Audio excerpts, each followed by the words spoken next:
Imagine a room. Not a grand room, a small one. A room that smells of damp earth and cedar oil. The walls are clay, thick clay, still holding the warmth of the day even though the sun went down hours ago. There is a single lamp, a shallow bowl of sesame oil with a reed wick, and it throws a circle of amber light that barely reaches the corners. And in that light, someone is writing, not with a pen, with a stylus, a sharpened reed pressed carefully, deliberately into a soft clay tablet that fits in both hands. Each press makes a wedge-shaped mark. Each mark is part of a sound. Each sound is part of a word. Each word is part of something so old that the person writing it does not know how old it is. They are copying. They are copying something that was already ancient when their grandfather was born. Something that was already ancient when their grandfather's grandfather was born. A list of names, a list of kings, a record of who ruled and for how long, and what happened at the end of the long, impossible time before everything changed. The tablet will dry, it will harden, it will be buried, either deliberately in an archive or by accident, under centuries of silt and sand and the slow accumulation of time. And then, somewhere between 3,000 and 4,000 years later, someone will find it, and they will not know what to do with what it says. Because what it says does not fit. What it says is that before the great flood came and swept everything away, before the waters rose and the world as it was ceased to exist, human beings had kings who ruled not for decades, not for centuries, but for thousands of years. Tens of thousands of years. One king, the tablets suggest, ruled for 28,800 years. Another for 36,000 years. 8 kings in total, across 5 cities, reigning for a combined total that some scholars calculate at 432,000 years. And then the flood came, and everything started over. My name is Arthur, and tonight we are going to sit with that number, 432,000 years, and hold it for a while, not as an embarrassment, not as a mistake, but as a question worth living inside. What if the people who wrote it down were remembering something? Before we go any further, and this journey is going to take us a long time, so there is no rush, I want to say something to whoever is listening right now. I don't know where you are. I don't know what time it is for you. Maybe you're in bed in the dark, with your phone face down on the pillow and my voice just sort of drifting in. Maybe you're on a night shift somewhere. Maybe you've put this on because the silence was too loud and you needed something quiet to fill it. Whatever the reason, I'm glad you're here. If you're new to this channel, welcome.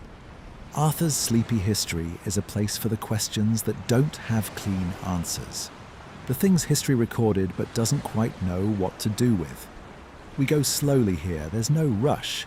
Nothing is going to be resolved by the end of this video, and that's exactly the point. If you've been here before, hello again. Thank you for coming back. If you feel like it, leave me a comment. Tell me where you are in the world right now and what time it is. I find myself genuinely moved by those comments. All these people, all these different places, all sitting in the dark together, listening to a list of kings who may or may not have lived for 30,000 years each. There's something in that I don't have words for. And if you want to be here every time we do this, every time we sit with something old and strange and worth living inside, the subscribe button is just there. It costs nothing. It just means you'll know when I've found something new to wonder about. All right, let's go back.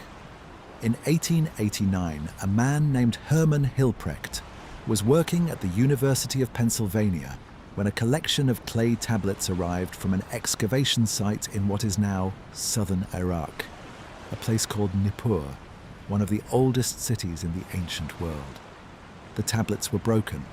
Many of them were fragments, pieces of a larger whole separated by time and accident.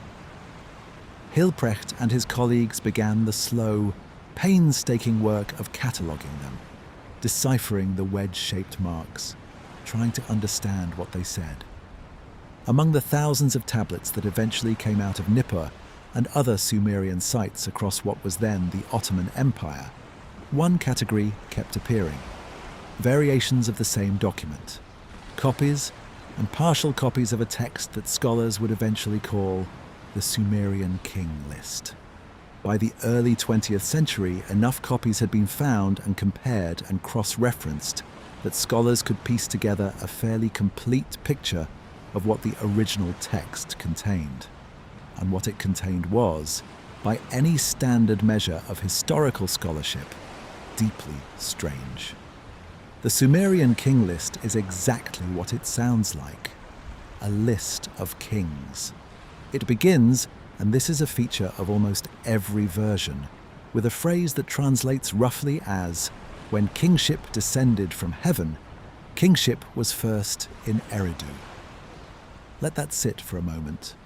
Not when the first king was born, not when the first city was founded, when kingship descended from heaven. The text then proceeds to name the kings of 5 cities: Eridu, Bad Tibira, Larak, Sippar, and Shuruppak. And beside each name, it records a reign, and those reigns are the thing that stops you. The first king listed is Alulim of Eridu. His reign, the tablets suggest, lasted 28,800 years. The second king, Al-Algar, also of Eridu, 36,000 years.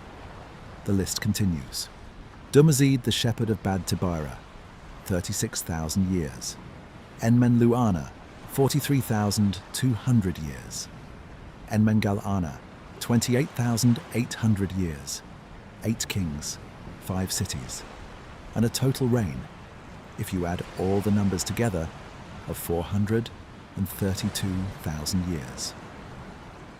And then the tablets record the flood swept over the earth, and kingship descended from heaven again, and everything began once more with much shorter reigns. The post-flood kings rule for centuries, then decades, then, as the list approaches what we might recognize as recorded history for normal human lifespans. The conventional response to all of this from mainstream archaeology and history has been fairly consistent for the past century or so. These numbers are mythological. They are not meant to be taken literally. The long reigns are a literary device, a way of expressing the great antiquity and divine authority of early kingship. The Sumerians, the argument goes, were doing what many ancient cultures did, projecting their sense of a sacred primordial past onto a framework of rulers and dynasties. And that may be right. I want to be honest with you about that from the beginning. The conventional interpretation may be correct. The numbers may be symbolic, not chronological. The Sumerian King List may be a theological document as much as a historical one. But here is what I keep coming back to, alone at night when I'm reading. The Sumerians were not naive people. They were, by any measure, extraordinarily sophisticated. They built some of the first cities in human history. They developed one of the earliest writing systems. They had advanced mathematics, astronomy, agricultural management, complex legal codes. These are not people who confused myth and record-keeping. They kept meticulous records of grain deliveries, labor hours, trade agreements, astronomical observations. So when they wrote down 432,000 years and called it history, even if we can't take that literally, we might at least ask what they were gesturing at. What did they believe had happened before the flood? And why does that number, 432,000, keep appearing in slightly different forms across multiple ancient cultures that had no known contact with each other? Let's stay with the number for a while. 432,000. Numbers in ancient texts are not random. When a culture records a specific number, especially one this large, this precise, there is almost always a reason. The question is whether we can find it. The scholar Giorgio de Santillana, a professor at MIT, spent much of his career studying what he called the astronomical subtext of ancient mythology. In 1969, he co-authored a book with Hertha von der Chend, a German scholar of the history of science, titled Hamlet's Mill. The book argued something that was and remains deeply controversial, that many ancient myths are not stories about gods and heroes in any straightforward sense, but rather encoded astronomical knowledge. Specifically, knowledge about a phenomenon called the precession of the equinoxes. Precession is a real, measurable, slow movement of the Earth's axis. The Earth wobbles very gradually, like a spinning top that is beginning to slow. This wobble means that the point in the sky where the sun rises on the first day of spring, the spring equinox, moves slowly backwards through the zodiac constellations over a very long period. How long? One full cycle of precession takes approximately 25,920 years. Some ancient sources round this to 26,000 years. The number varies slightly depending on the era and the method of calculation. The zodiac has 12 constellations, so the sun spends approximately 2,160 years, give or take, rising against each constellation before precessing backward into the next one. Now, 432,000 divided by 2,160 equals 200.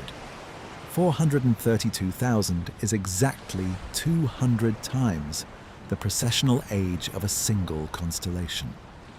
De Santillana and von der Chend proposed that the number 432,000 embedded in the Sumerian King List was not a historical duration, but an astronomical marker. A way of encoding in the form of a narrative about kings, a knowledge of the great cycle of the heavens. I want to be careful here. I am not saying the Sumerians definitely knew about precession. I am not saying the King List is definitely an astronomical code. What I am saying is that the number is suspicious in a way that is hard to dismiss entirely, because the same number appears elsewhere. In Hindu cosmology, the smallest division of cosmic time, the Kali Yuga, the current age of the world, is said to last 432,000 years. The next larger cycle, the Dvapara Yuga, lasts twice that, 864,000 years. The full cycle of 4 yugas, called a Mahayuga, lasts 4,320,000 years. All of these numbers are multiples of 432. In the Norse tradition, the Great Hall of Valhalla is described in the prose Edda as having 540 doors, through each of which 800 warriors could march abreast, giving a total of 432,000 warriors. The Babylonian priest Berossus, writing in the 3rd century BCE and drawing on much older Mesopotamian sources, recorded the total reign of the Antediluvian Kings as 432,000 years, the same number as the Sumerian King List. The convergence is either coincidence or it is something else. And if it is something else, then we have to ask what it means that cultures separated by geography and, seemingly, by history, all arrived at precisely the same number when they tried to describe the age of the world before the flood.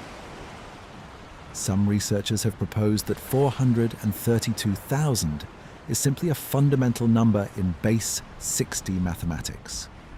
The mathematical system the Sumerians used, and which we still use today when we divide hours into 60 minutes and minutes into 60 seconds.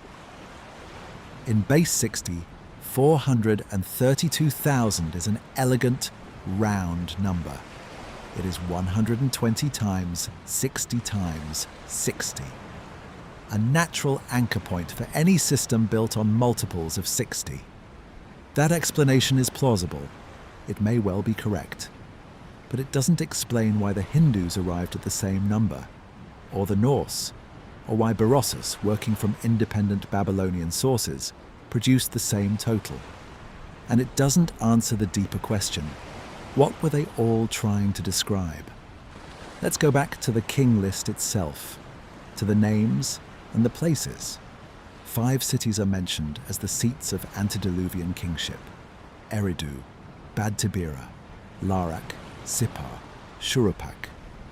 All of them located in what is now southern Iraq, in the flat alluvial plains between the Tigris and Euphrates rivers, the region the ancient Greeks called Mesopotamia, which simply means the land between the rivers.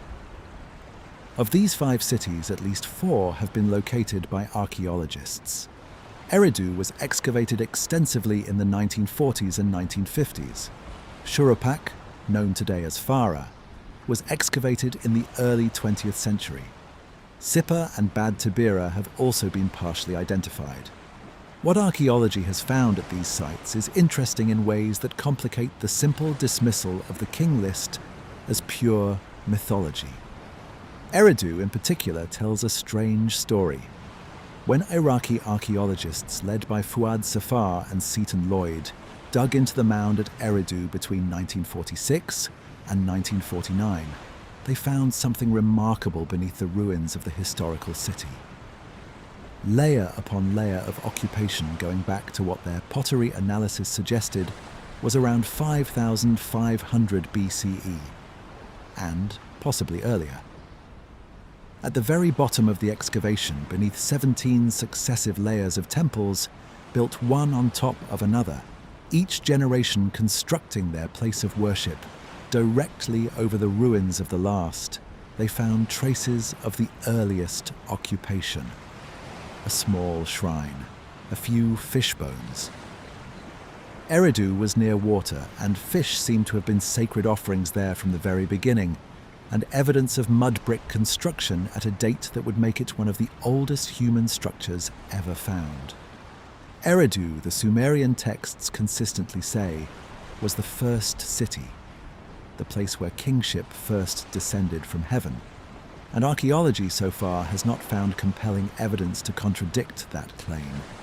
It has only found evidence that Eridu was indeed very, very old. But here is the part that stays with me. The Sumerians themselves believed that Eridu was not simply old. They believed it was the city before the flood, the original city, the place where human civilization, in whatever form it took before the waters came, first began. And the archaeologists at Eridu found something else beneath the temple layers, a thick layer of water-deposited silt, a flood layer, clean, undifferentiated river silt with no human artifacts in it.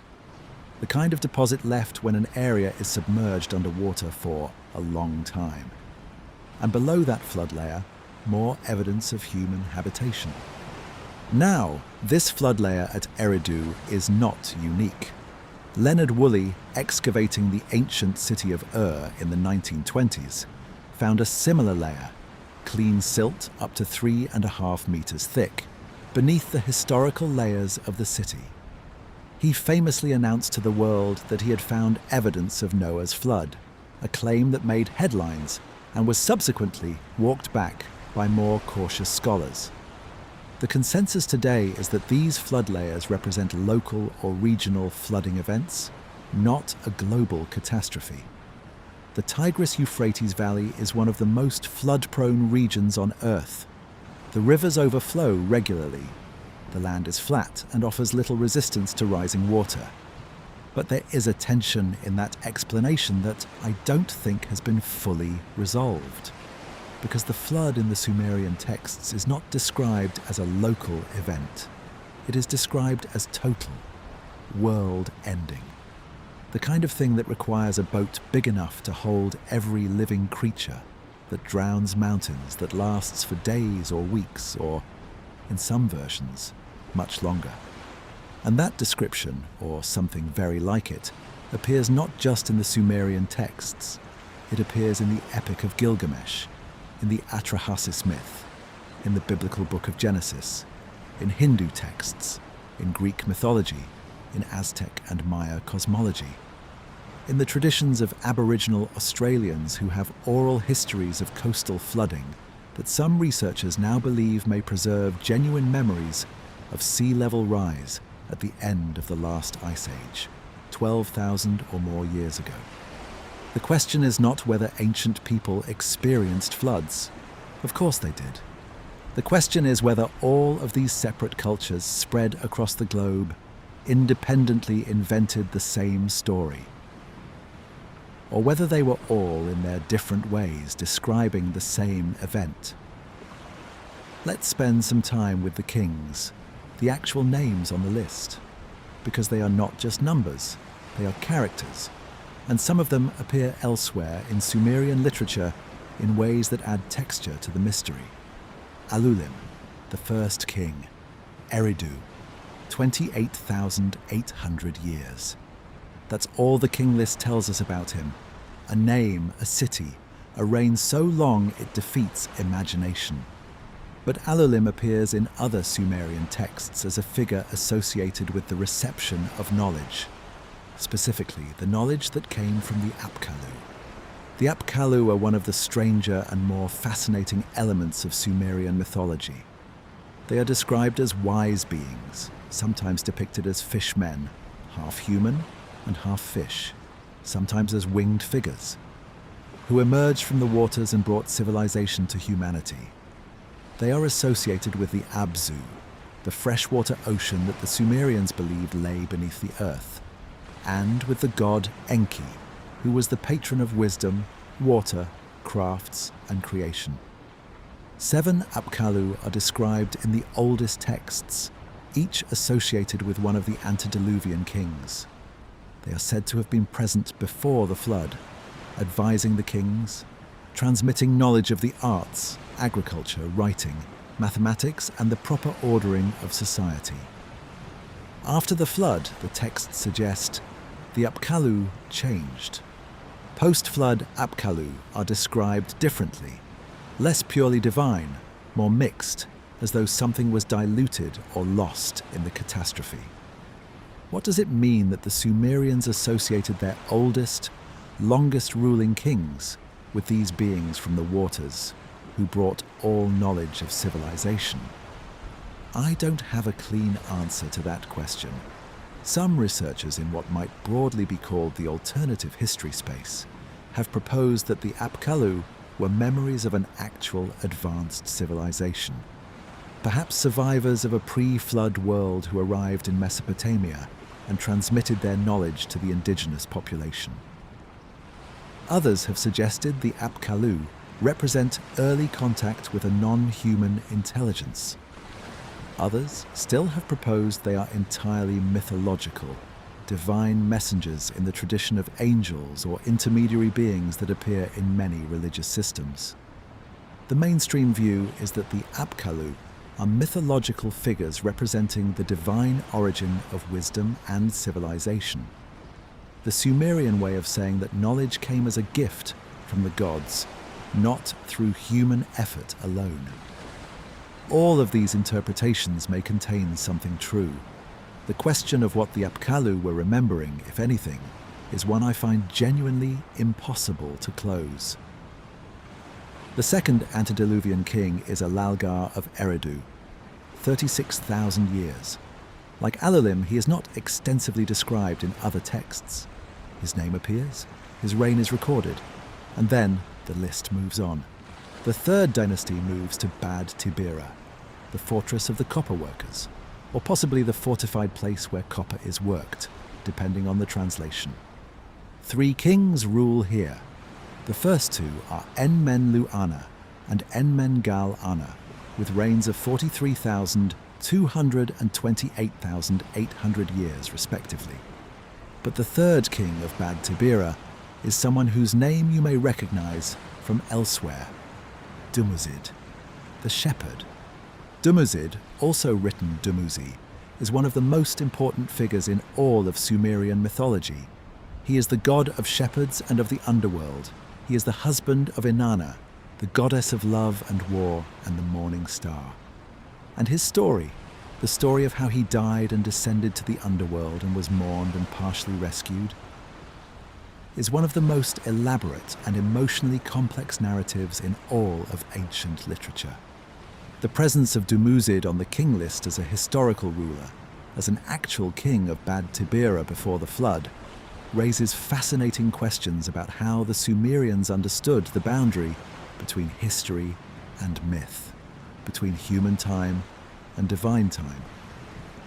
In Sumerian thought, that boundary may not have existed in the way we understand it.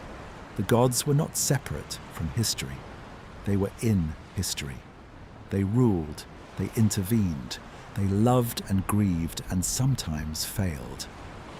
The king list may be operating in a conceptual space where what we call myth and what we call history are the same category.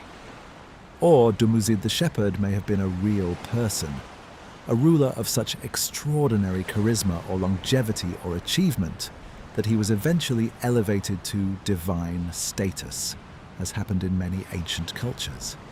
Gilgamesh appears on the post-flood portion of the king list as a historical king of Uruk, and yet he is also the hero of the most famous epic in ancient literature, performing superhuman feats and seeking immortality. The line between the man and the god in these texts is drawn very lightly. After Dumuzid comes Enmendur-Ana of Sippar. His reign, the tablets suggest, lasted 21,000 years. He is particularly interesting because in some ancient Jewish texts that appear to draw on Mesopotamian traditions, a figure very like Enmendur-Ana appears under a different name. The name is Enoch. Enoch, in the book of Genesis, lived 365 years, 1 year for each day of the solar calendar, which is probably significant, and then was not, for God took him. He did not die. He was taken. In later Jewish tradition, Enoch became associated with heavenly wisdom, with astronomical knowledge, with the secrets of the cosmos. Enmendur-Ana of Sippar is specifically associated in Sumerian texts with the city of Sippar, which was a major center of sun worship. The temple of the sun god Shamash was located there. He is described as someone to whom divine knowledge was revealed, someone who stood before the gods and received their secrets.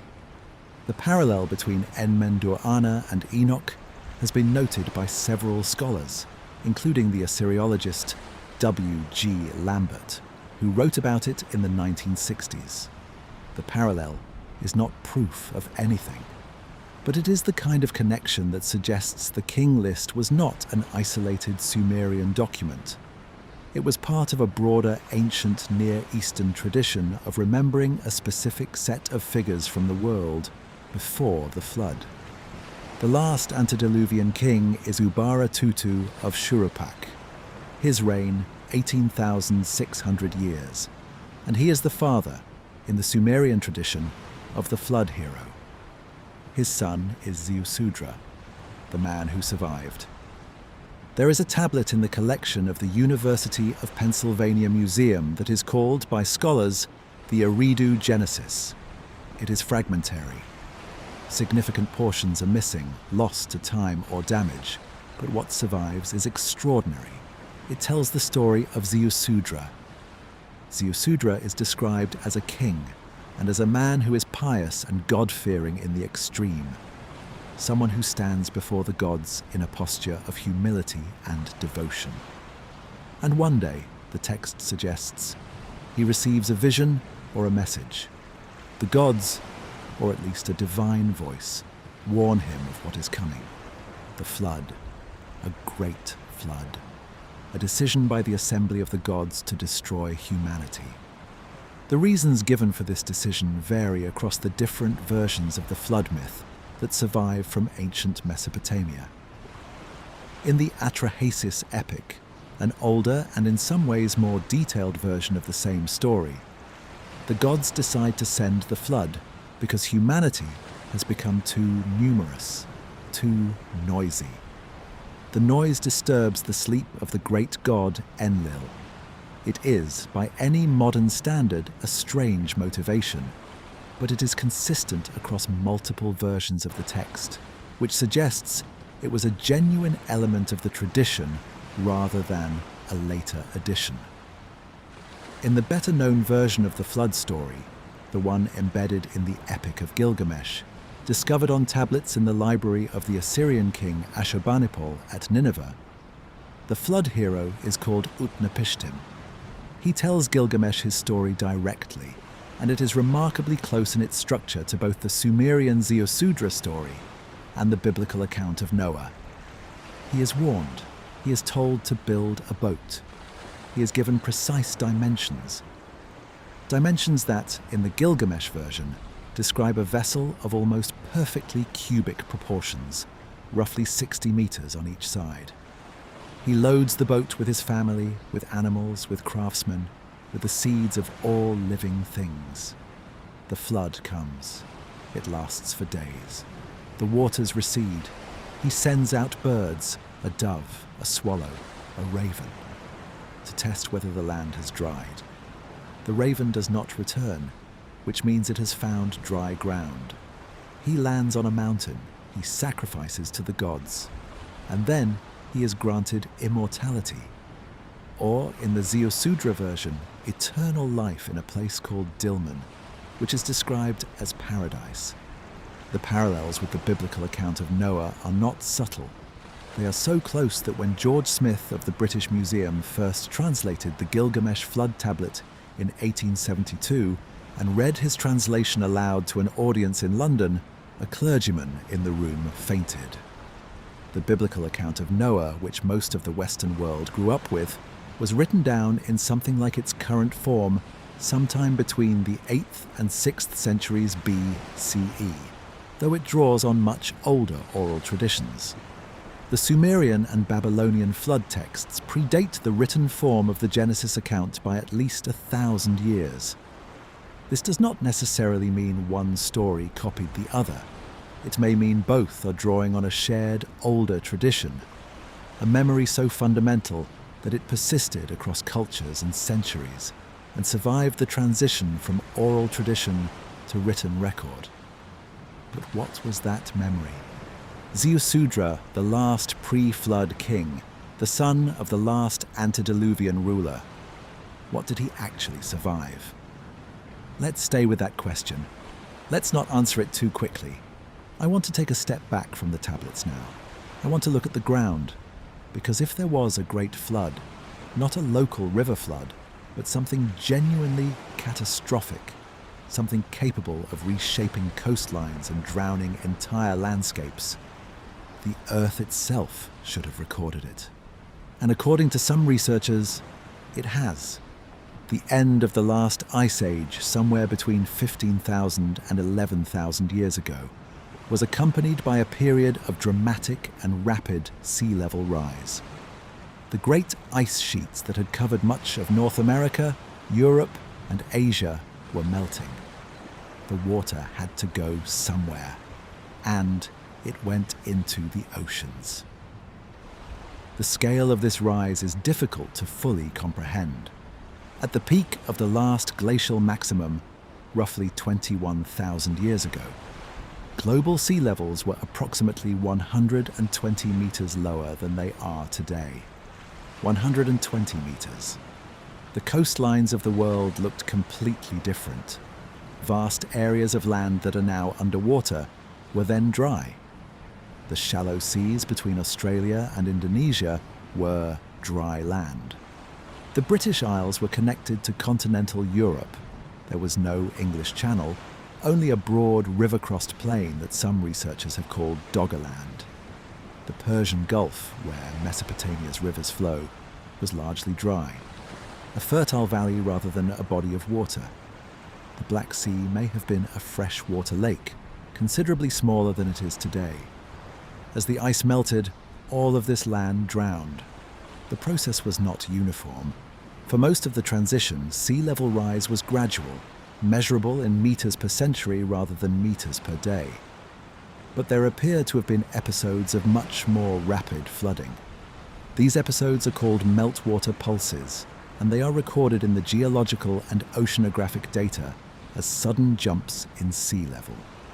Meltwater Pulse 1A, which occurred roughly 14,600 years ago, saw sea levels rise by approximately 20 meters in less than 500 years. That is a remarkable rate, far faster than anything being projected even in the most alarming modern climate models. For coastal-dwelling humans, and coastal areas are exactly where early settled communities tend to form because of access to water and fish and trade routes. A meltwater pulse would have been devastating, the kind of event that would reshape the world within a human lifetime, possibly within a generation. The Younger Dryas, a sudden, dramatic cold snap that occurred roughly 12,900 years ago and lasted for about 1,200 years, adds another layer of complexity. During the Younger Dryas, temperatures in the northern hemisphere dropped dramatically, in some areas by as much as 10 degrees Celsius, within a matter of decades. Then, about 11,700 years ago, temperatures rose again, almost as suddenly. The cause of the Younger Dryas is debated. One hypothesis is that it was triggered by a cosmic impact event, a comet or asteroid fragmenting in the Earth's atmosphere and sending massive amounts of material into the stratosphere, triggering sudden cooling.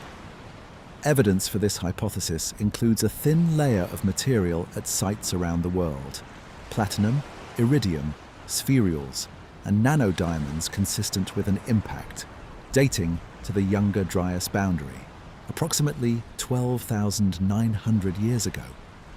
The Younger Dryas boundary corresponds, very roughly, to the end of what the Sumerians called the Antediluvian age. I want to be careful here. I am not saying the Sumerian flood myth is a record of the Younger Dryas. I am not saying the 432,000-year reign of the Antediluvian Kings corresponds to the actual geological timeline. The numbers don't line up in any straightforward way. What I am saying is that the geological record confirms that the world at the end of the last ice age was genuinely different from the world after it. That coastal civilizations, if any existed, would have experienced catastrophic flooding. That a great flood, or more accurately, a series of great floods over millennia, is not mythological in its basic structure. It happened. The sea rose, coastlines drowned, the world changed. Whether any of that is what the Sumerians were remembering when they wrote down their list of ancient kings is a question we may never be able to answer with certainty. But the question feels less strange when you know what the geology says. Let's return to the King List itself, because there are structural features of the document that are worth dwelling on. The list exists in multiple versions. Archaeologists and scholars have identified at least 18 significant manuscript copies, dating from various periods of Mesopotamian history. The oldest fragmentary versions date to somewhere around 2100 BCE, though the tradition they record is clearly much older. The most complete single copy, known as the Weld Blundell Prism, now in the Ashmolean Museum in Oxford, dates to around 1800 BCE. The Weld Blundell Prism is a four-sided clay column, about 20 centimeters tall, with the text of the King List inscribed on all four faces. It is a beautiful object. Sitting in its display case, it looks almost like a piece of abstract sculpture, a dense, regular pattern of tiny wedge marks covering every available surface. The fact that so many copies of the King List exist, spanning several centuries and produced in different cities, suggests that this was an important document, not a curiosity, not a single scribe's private speculation, a text that was considered worth preserving, worth copying, worth transmitting. The transition from Antediluvian to Post-Diluvian kingship is marked with a very specific phrase in almost every version. Then the flood swept over the earth. This is not a mythological digression, it is a historical marker, a dividing line.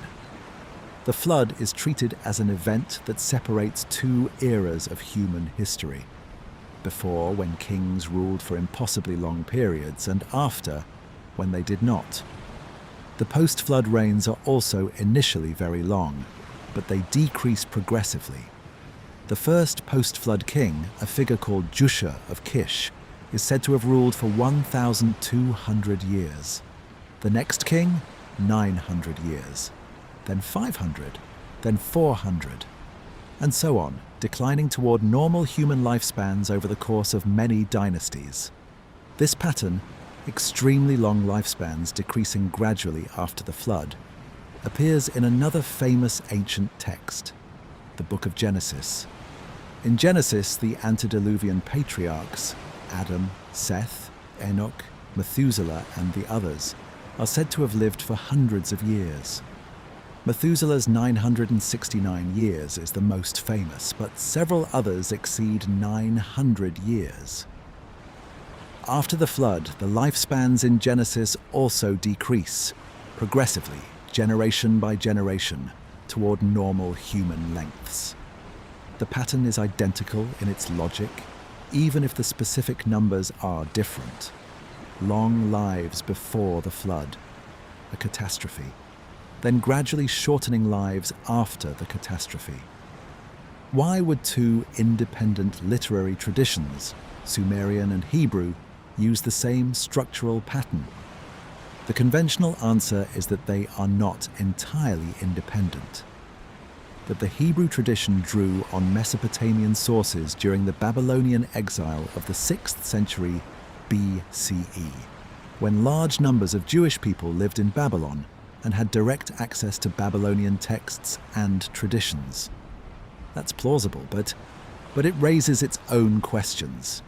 If the Hebrews borrowed the structure from the Sumerians or Babylonians, what were the Sumerians and Babylonians describing in the first place? What I find compelling, and compelling is different from proven, is that the Sumerians clearly had a sophisticated understanding of astronomy. Cuneiform tablets from later periods of Mesopotamian history record detailed astronomical observations, the movements of the planets, the prediction of eclipses, the correlation of celestial events with historical ones. The Babylonians, who inherited much of Sumerian astronomical knowledge, developed mathematical models of planetary motion that were not surpassed in accuracy until the 16th century.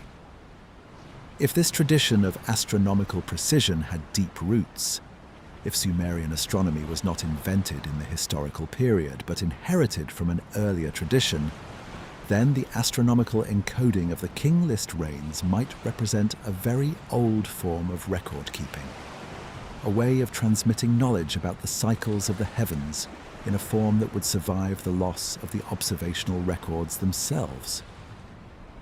We don't know if that is what happened. It might be a pleasing story I am telling myself, but the mathematical structure of the reigns is real.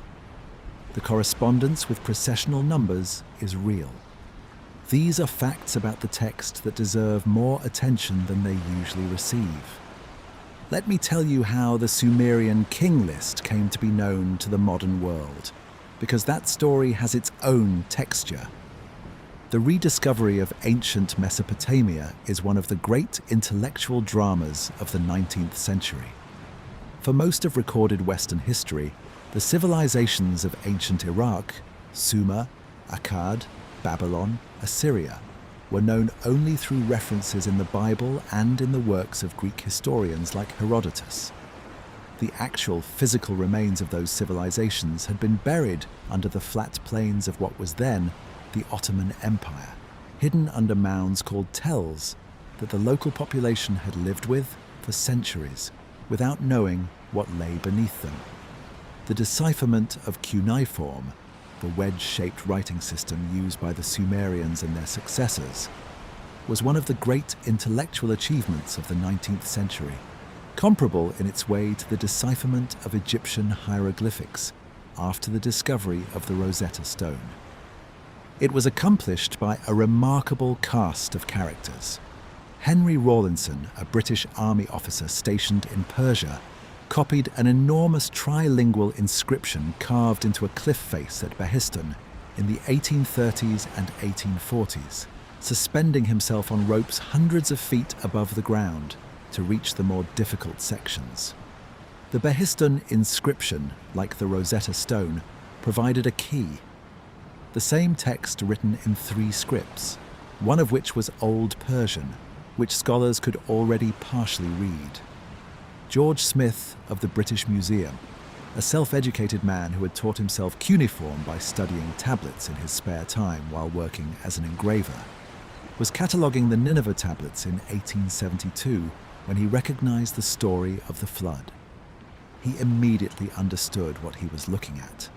A flood story that predated the biblical account, that shared its essential structure, that complicated everything the Western world thought it knew about the origin of the Genesis narratives. His announcement caused a sensation. The Daily Telegraph funded an expedition for him to go to Nineveh and find the missing pieces of the tablet. And he did, improbably, on his second day of digging. But the King List itself took longer to assemble. Fragments of it were identified and published over the course of several decades.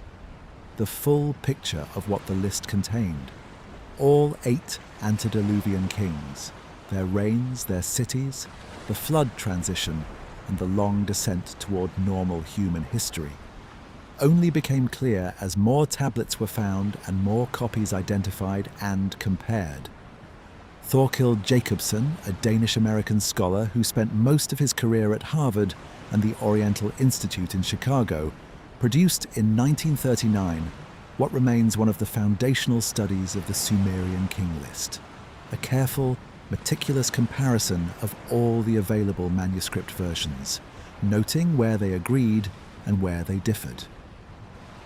Jacobsen's conclusion was that the King List was a sophisticated literary and political document, that it was used by successive Mesopotamian rulers to legitimize their own authority by connecting their dynasty to the unbroken chain of kingship stretching back to the Antediluvian age. To rule was to be part of a tradition that began when kingship itself descended from heaven. That is almost certainly part of what the list was. Political legitimation is a function of historical record-keeping in virtually every culture. But the political function of a document does not mean the document is entirely invented. Real history can be mobilized for political purposes. The fact that the King List was used to legitimate authority does not mean it contains no genuine historical memory. The question is, how much? I want to go back to Eridu. I keep being drawn back to Eridu. It is the first city named in the King List. In Sumerian tradition, it is the first city, period. The place where civilization began. The word Eridu itself may mean something like the good city or the mighty city, or possibly the city of creation. The etymology is uncertain, as so much of ancient Sumerian is uncertain. What we know from archaeology is that Eridu was occupied for an extraordinarily long time. The excavations of the 1940s revealed 18 successive levels of temple construction at the site, each built directly on top of the previous one. The oldest level contains what may be the earliest purpose-built religious structure ever found, a small room, roughly 3 meters by 3 meters, with a raised platform that appears to have served as an altar. The pottery found at the lowest levels of Eridu is so distinctive and so unlike anything found elsewhere in the region at a comparable date that archaeologists have named it Eridu Ware. This pottery represents one of the earliest phases of the Ubaid culture, the cultural tradition that preceded and, in many ways, gave rise to the full flowering of Sumerian civilization. The Ubaid culture is interesting in its own right. It spread across Mesopotamia and beyond. Ubaid-style pottery has been found as far north as Turkey, as far east as Kuwait, as far south as the coasts of Saudi Arabia and the United Arab Emirates.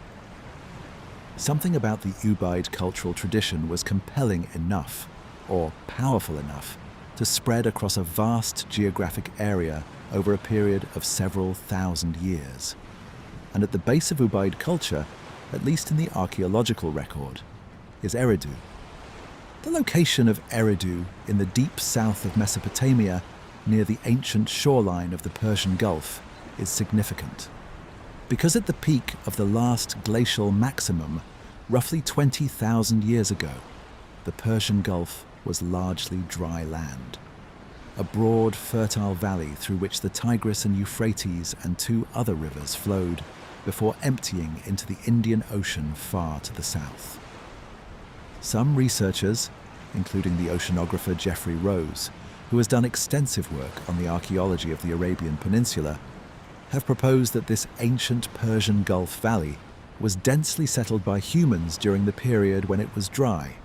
Rose calls this hypothetical lost world the Gulf Oasis, and he argues that as the sea level rose at the end of the Ice Age and the waters of the Indian Ocean flowed northward to fill the Persian Gulf basin, the populations of this oasis would have been displaced, forced to migrate to the river valleys and higher ground of what is now Iraq and Iran.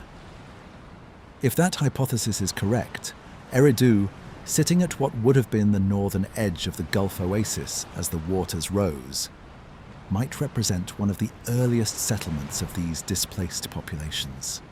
A new city built by people whose old world was drowning. That is a very speculative interpretation. The archaeological evidence for the Gulf Oasis hypothesis is indirect. Underwater archaeology in the Persian Gulf is extremely difficult and not yet extensive enough to confirm or deny the existence of major pre-flood settlements there. But it fits. It fits with what the Sumerians said about Eridu. It fits with what the geology says about sea level rise. It fits with the sudden appearance of the Ubaid culture at a specific moment in Mesopotamian prehistory, emerging apparently fully formed from somewhere that is no longer accessible to archaeologists. Where did the Ubaid people come from? That question, even in mainstream archaeology, does not have a fully satisfying answer. While we're sitting with the question of origins, I want to spend a moment on the Sumerian language itself, because the language is one of the most enduring mysteries of ancient history, and it connects to everything else we have been discussing. Sumerian is a language isolate. That means it has no known relatives, no language family it belongs to, no ancestor language that scholars have been able to identify. It appeared in the archaeological record, in the form of the earliest written tablets dating to around 3,400 to 3,200 BCE, as a fully developed complex language with a sophisticated grammatical structure. Compare this to, say, Latin, which scholars can trace back through Proto-Italic to Proto-Indo-European, which can in turn be related to Sanskrit, Greek, Germanic, Slavic, Celtic, and many other language families, or to Arabic, which belongs to the Semitic family, with clear relatives in Hebrew, Aramaic, Amharic, and others. Sumerian has no such family, it stands alone. The languages spoken around it, Akkadian, which eventually replaced Sumerian as the dominant language of Mesopotamia, were Semitic, structurally and genetically distinct from Sumerian. The two coexisted for centuries, influencing each other in vocabulary while remaining fundamentally different in grammar and structure. Where did Sumerian come from? The honest answer from mainstream linguistics is, we don't know. Sumerian appears to have arrived in Mesopotamia as a complete, sophisticated, functional language, and then, after several thousand years of use, to have died out as a spoken language while continuing to be used as a liturgical and scholarly language, not unlike Latin in medieval Europe, for another 2,000 years. The people who spoke Sumerian at its earliest attested period were already producing advanced pottery, constructing large buildings, managing complex agricultural systems, and engaging in long-distance trade. They were not, by any measure, linguistically or culturally primitive. The mystery of Sumerians' origins is directly relevant to the King List, because the King List is a document in Sumerian, a record in a language that came from nowhere, describing a civilization that the text itself says began before the flood. If the Sumerians were, as some researchers have proposed, the survivors or inheritors of an older, pre-flood civilization, whether that civilization was in the Persian Gulf Valley, on the now submerged continental shelves of the Indian Ocean, or somewhere else entirely, then the isolation of their language might make sense. It would be a language that developed separately, in a place that is now underwater, and that arrived in Mesopotamia already complete when its speakers were displaced by rising seas. Or Sumerian could simply be a language whose relatives happened to go extinct, leaving no surviving documentation, which happens. Languages disappear. Language families disappear. The absence of known relatives does not necessarily mean there were no relatives, but the mystery remains. And it sits alongside all the other mysteries of this civilization in a way that feels, to me, like it is pointing at something. I just cannot see clearly enough to say what. The Sumerians invented, or at least extensively developed, the base 60 mathematical system that we still use today. When you look at a clock and see that an hour has 60 minutes, you are using a Sumerian invention. When you calculate degrees of a circle and find there are 360 of them, 6 times 60, you are working within a framework the Sumerians established. Why 60? The conventional answer is that 60 has many divisors. It is divisible by 1, 2, 3, 4, 5, 6, 10, 12, 15, 20, and 30, which makes it extremely useful for practical calculations involving fractions. In a world without calculators, a number with many divisors makes arithmetic easier. But there may be another part to that answer. 60 times 6 is 360. The number of degrees in a circle and close to the number of days in a year. 60 times 60 is 3,600. A sar, the Sumerian unit of measurement used in the King List reigns. The Antediluvian king Enmenlu-Ana's reign of 43,200 years is exactly 12 sars. Enmendu-Ana's 21,600 years is exactly 6 sars. The King List reigns are not arbitrary large numbers. They are constructed from the fundamental units of Sumerian mathematics and astronomy. They are, in a technical sense, elegant. Whatever they represent, they were not chosen randomly. This returns us to the possibility that the numbers encode astronomical or cosmological information rather than, or in addition to, historical duration. If each year in the Antediluvian reigns is actually a different unit of time, a cycle, a period, a processional age, then the numbers might be legible in a way they are not if we insist on reading them as literal years of human rulership. In 2003, a researcher named Andrew George published a new edition and translation of the Epic of Gilgamesh that has become the standard scholarly reference. Gilgamesh appears in the post-flood section of the King List as the 5th king of the first dynasty of Uruk. His reign is listed as 126 years. Still long by modern standards, but nothing like the antediluvian reigns. And the Epic of Gilgamesh begins with a description of him that is, even in the conventional scholarly translation, remarkable. He is described as 2/3 god and 1/3 man.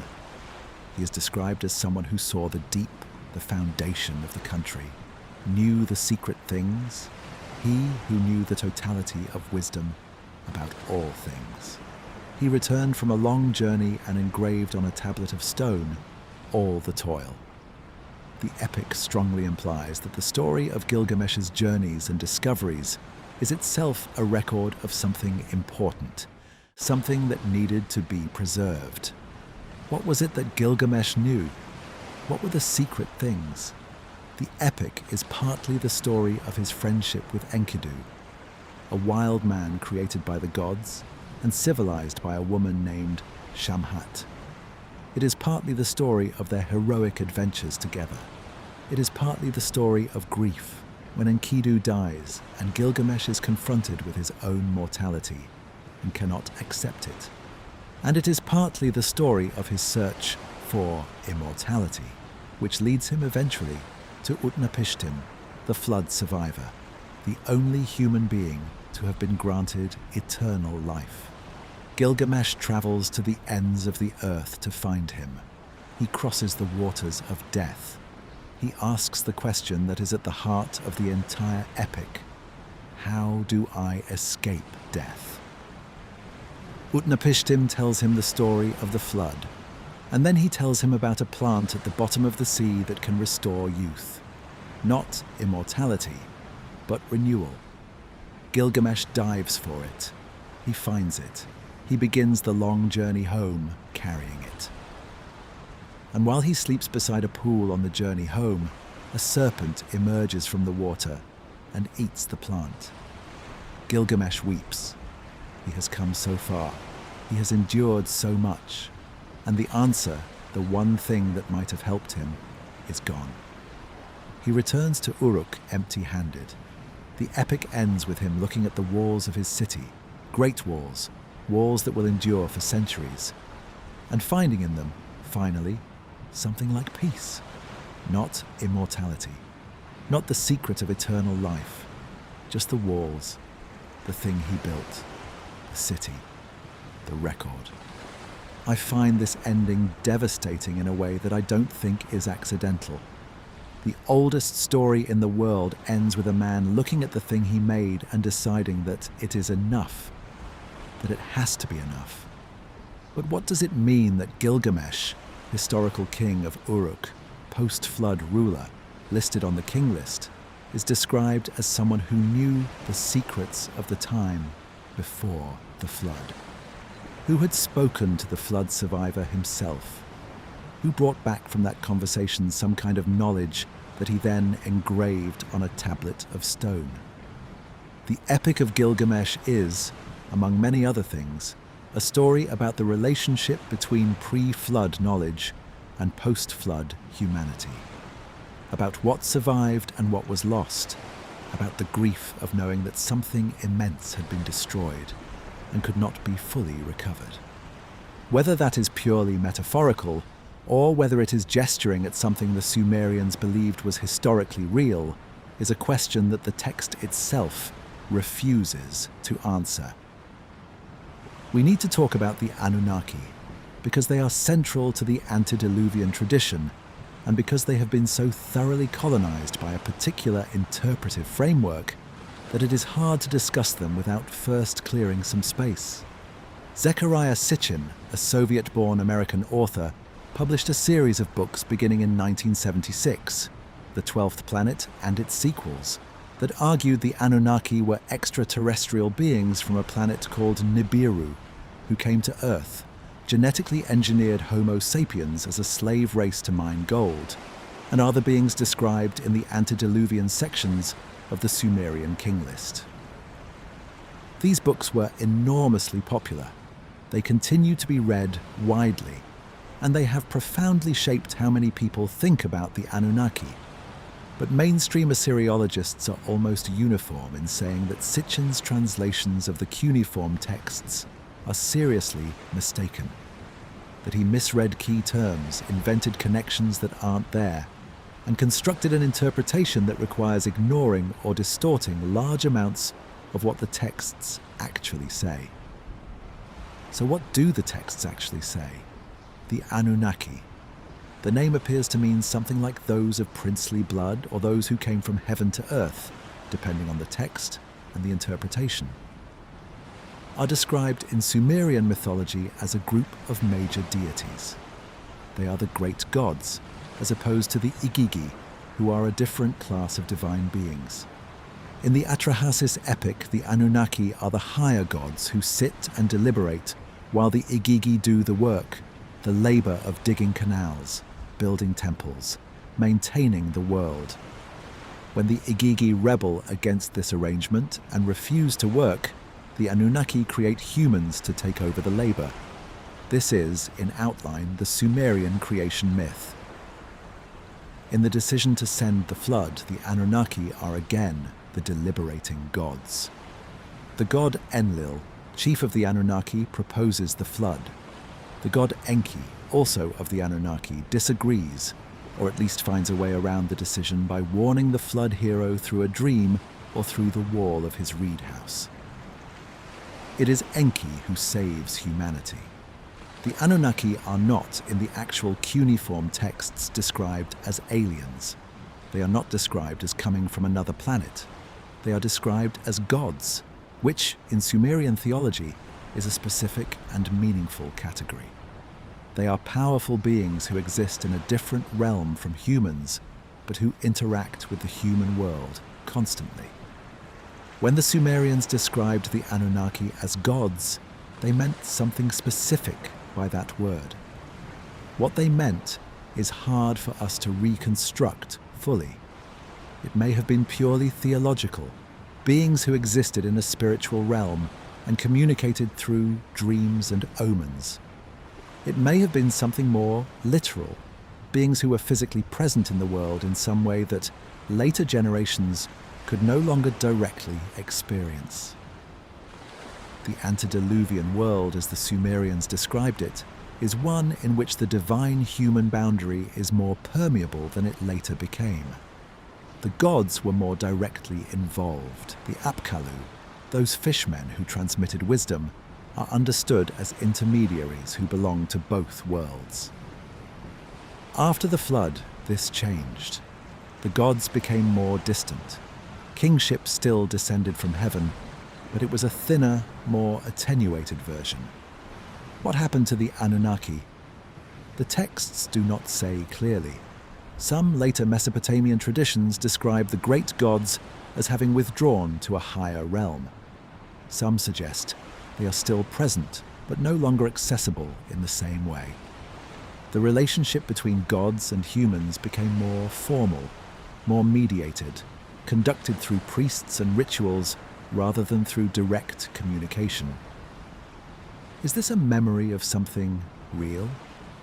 Of a time when some category of being, whether divine, human, or something else, was present in the world in a way it no longer is? Or is it simply the universal human experience of living in a world where the transcendent feels absent? The longing for a direct connection to something larger that most religious traditions express in one way or another? I cannot answer that. I'm not sure anyone can. At the heart of everything we have been discussing is a question about human memory, about what human beings are capable of remembering across very long spans of time. We tend to underestimate this. We think of oral tradition as unreliable, a game of telephone distorting everything it touches. But there is a growing body of evidence that challenges that assumption. In 2015, a group of researchers published a paper in the Australian Journal of Linguistics examining Aboriginal Australian oral traditions about sea level rise. Aboriginal Australians are the oldest continuously surviving culture on Earth. Their traditions may extend back 60,000 years or more, and some of their stories describe geographical features that are now underwater, coastal features, islands, specific landforms. That geology confirms we're above sea level at specific points during the post-glacial period. The researchers, led by Patrick Nunn and Nicholas Reed, argued that these oral traditions were genuine memories of coastal flooding events that occurred between 7,000 and 10,000 years ago. The stories had been preserved, intact enough to contain verifiable geographical information across hundreds of generations. This is remarkable. It suggests that human oral tradition is capable of preserving accurate geographical information for at least 10,000 years under the right conditions. What are the right conditions? Regular ritual repetition, strong taboos against modification, embedding the information in narrative form, which is far more memorable than abstract data, and a stable, continuous culture without major disruptions. The Sumerian tradition was not an oral tradition by the time it was written down. It had the advantage of written records, but the events it describes, if real, would have occurred long before writing existed. They would have been preserved orally for many thousands of years before being committed to clay. Could genuine memories of a pre-flood world have survived in oral tradition for 10,000 years and then been written down in the early historical period as the Sumerian King List? The Aboriginal Australian evidence suggests it is at least possible. The cities are real. The flood layer is real. The sea level change is real. The question is, how much of the narrative that surrounds these facts is memory, and how much is elaboration? And that question, I think, is genuinely open. After the flood, the King List continues. The waters recede, kingship descends from heaven again, and the list resumes, but the numbers are different now. The impossible reigns of the Antediluvian age are over. What replaces them are still long, by our standards, centuries in some cases. But they are diminishing. The list is counting down toward us. The first post-flood dynasty is centered at Kish, a city in central Mesopotamia. The first king of Kish is Jusha, whose reign is given as 1,200 years. The second king, Kulasinavel, is said to have ruled for 960 years. After him, Nangishlishma for 670 years. Then, Entangana for 420 years. The numbers are still large, but they are shrinking. And as the Kish dynasty progresses, the reigns continue to shorten. By the time we reach the end of the first dynasty of Kish, dozens of kings later, reigns are being recorded in the hundreds of years rather than the thousands. By the second and third dynasties, centuries become decades. By the time the list reaches figures we can cross-reference with other historical sources, the reigns are human length. This gradient, this slow descent from mythological timescales toward recognizable human ones, is one of the most structurally interesting features of the King List. It is not a sharp break between myth and history. It is a gradual transition. The list treats the Antediluvian age and the historical age as parts of the same continuum, connected by the event of the flood. One interpretation: the decreasing reigns are a literary device encoding the idea of gradual decline. The world was once more divine, more long-lived, more connected to heaven. It has been declining ever since. The list is a record of that decline expressed in the language of rulership. Another interpretation: the post-flood reigns represent a genuine oral or documentary tradition that was progressively elaborated backward in time. Real king lists existed for the historical period. Earlier periods were extrapolated or mythologized. The further back you go, the less reliable the numbers. And the Sumerian scribes, perhaps unconsciously, encoded this unreliability in the form of decreasing plausibility. A third interpretation, the one that stays with me, is that the structure reflects a genuine folk memory of changing human circumstances over a very long period. Not that individual kings literally lived for thousands of years, but that's something about human life in the deepest past. The way communities organized themselves, the way authority was held, the relationship between human time and cosmic time was genuinely different.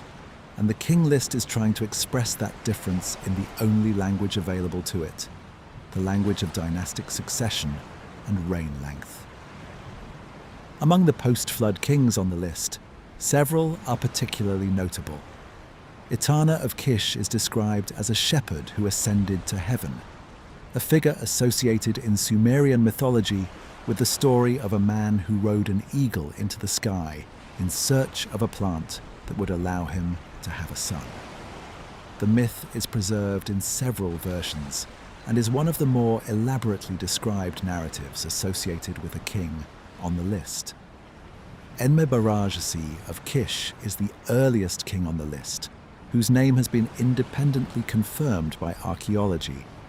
A stone vessel inscribed with his name was found in excavations, suggesting he was a historical figure. This is significant because it implies the list, at least from a certain point, is tracking real rulers. And then there is Gilgamesh, the fifth king of the first dynasty of Uruk, listed with a reign of 126 years. The man whose epic we have already been living inside, the man who spoke to the flood survivor and came home, empty-handed, but wiser. Gilgamesh on the king list is a bridge figure. He is historical enough to be the hero of an epic composed by people who believe they were writing about a real man. He is mythological enough to be 2/3 God. He is post-flood, a king of the new world, but he has access to the old world through Utnapishtim, who survived it. He is, in some ways, the figure through whom the pre-flood world is transmitted into the post-flood age. The one who went back, who asked the questions, who heard the story of the flood from someone who lived through it, and then, presumably, told it. Without Gilgamesh, we might not have Utnapishtim's account of the flood. Without Utnapishtim's account, we might not have had the traditions that fed into the Atrahasis epic, and the Genesis narrative, and all the other flood stories that have come down to us. The man who went back and asked. In 1998, a researcher named John Anthony West and a geologist named Robert Schoch proposed something that caused significant controversy in Egyptological circles, that the water erosion patterns on the body of the Great Sphinx of Giza indicated that the monument was far older than the conventional dating of around 2500 BCE. Schoch's argument, which was and remains contested, was that the erosion pattern on the Sphinx enclosure was consistent with prolonged rainfall weathering, rather than wind and sand erosion. This would push the construction of the Sphinx back to a period when the Sahara was significantly wetter, the African humid period, which ended roughly 5,000 years ago, or even earlier. The controversy around the Sphinx is ongoing and unresolved. What I find interesting about it, in the context of everything we have been discussing, is what it implies. If the Sphinx or any other major ancient monument turns out to be significantly older than the conventional date, older than the historical civilizations we can trace through written records, then we are dealing with evidence of human organizational capacity, engineering skill, and large-scale coordinated labor at a period we currently associate with hunter-gatherer societies and the earliest farming villages. That would be, by any measure, remarkable. And it connects to the King List in a specific way. The King List places the beginning of organized kingship, the beginning of the social structures capable of coordinating large projects, in the Antediluvian period, before the flood, in the deep past. I am not claiming the Sphinx was built by Antediluvian kings. I am not claiming the pyramids encode Sumerian astronomical data. These are assertions that require evidence I do not have.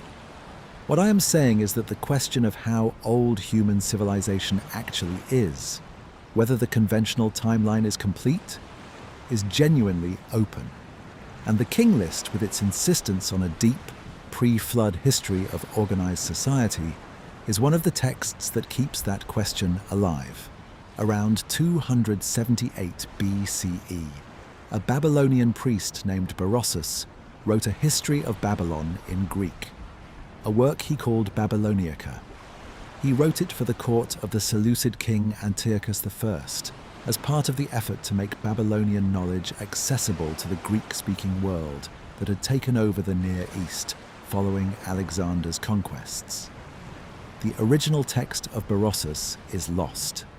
We know it only through quotations and summaries preserved by later Greek and Roman writers, particularly Apollodorus, Alexander Polyhistor, and Eusebius of Caesarea.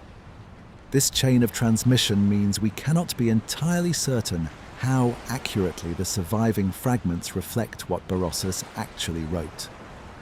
But what survives is extraordinarily interesting.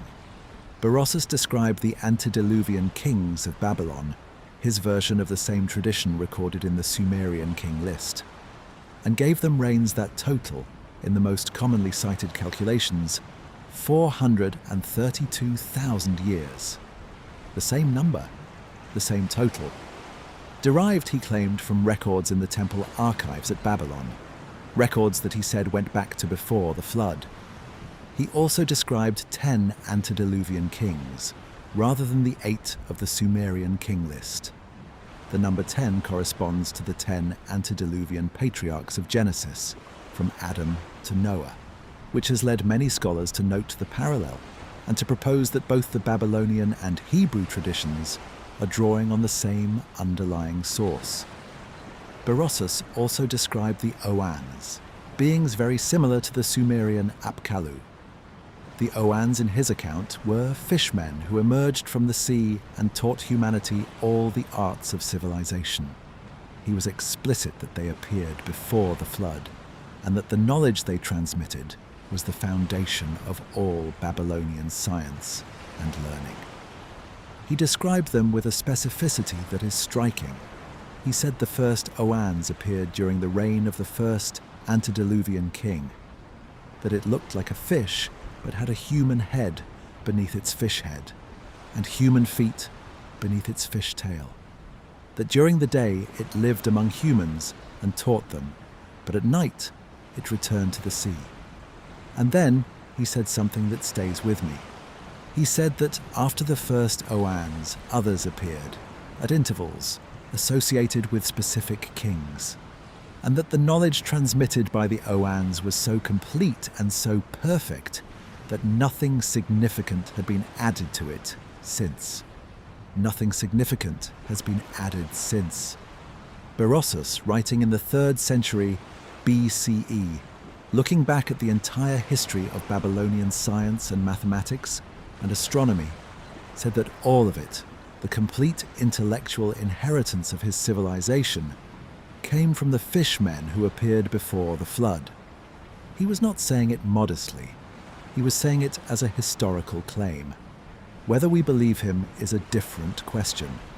But the consistency of this tradition across multiple sources, the Sumerian Apkallu, the Babylonian Oans, the knowledge bearers from the waters, suggests it was not an idle story.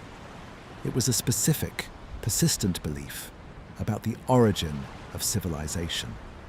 And it always locates that origin in the world before the flood. Anthropologists and folklorists have catalogued flood myths from virtually every corner of the inhabited world. The numbers vary depending on how you count and how broadly you define a flood myth, but estimates typically range from 200 to over 2,000 distinct traditions, involving a great flood, a survivor, a boat or high ground, and a world renewed afterward. In Mesoamerica, the Maya Popol Vuh describes a flood sent by the gods to destroy a failed creation of humanity, after which a new and better humanity was made. The Aztec tradition has a similar story, with a man and woman surviving the flood in a hollow log. The Inca tradition has a flood that covered even the highest mountains, with a single couple surviving on a peak. In South Asia, the Hindu tradition has Manu, whose name is etymologically related to the word for human, warned by a fish of an approaching flood and instructed to build a boat. The fish grows as Manu feeds it, eventually becoming the largest creature in the ocean, and it tows Manu's boat to safety on a northern mountain. The fish is later identified as an avatar of Vishnu, or sometimes as Brahma. The Manu story is, in its structure, almost identical to the Sumerian and biblical accounts. A pious man, a divine warning, a boat, animals saved, a mountain, a new beginning. The parallels are so close that scholars have debated whether the Hindu tradition borrowed from Mesopotamian sources, or whether both are drawing on a shared, older tradition. In China, the mythology of Gun and Yu, the great flood-taming heroes, involves a catastrophic flood that covered the world for generations, which the culture hero Yu eventually brought under control by channeling the waters. The Chinese tradition is distinctive in that its flood hero does not ride out the flood in a boat, but instead tames and redirects it. A different relationship to the catastrophe, but a catastrophe of the same kind. Among the indigenous peoples of North America, flood traditions are widespread.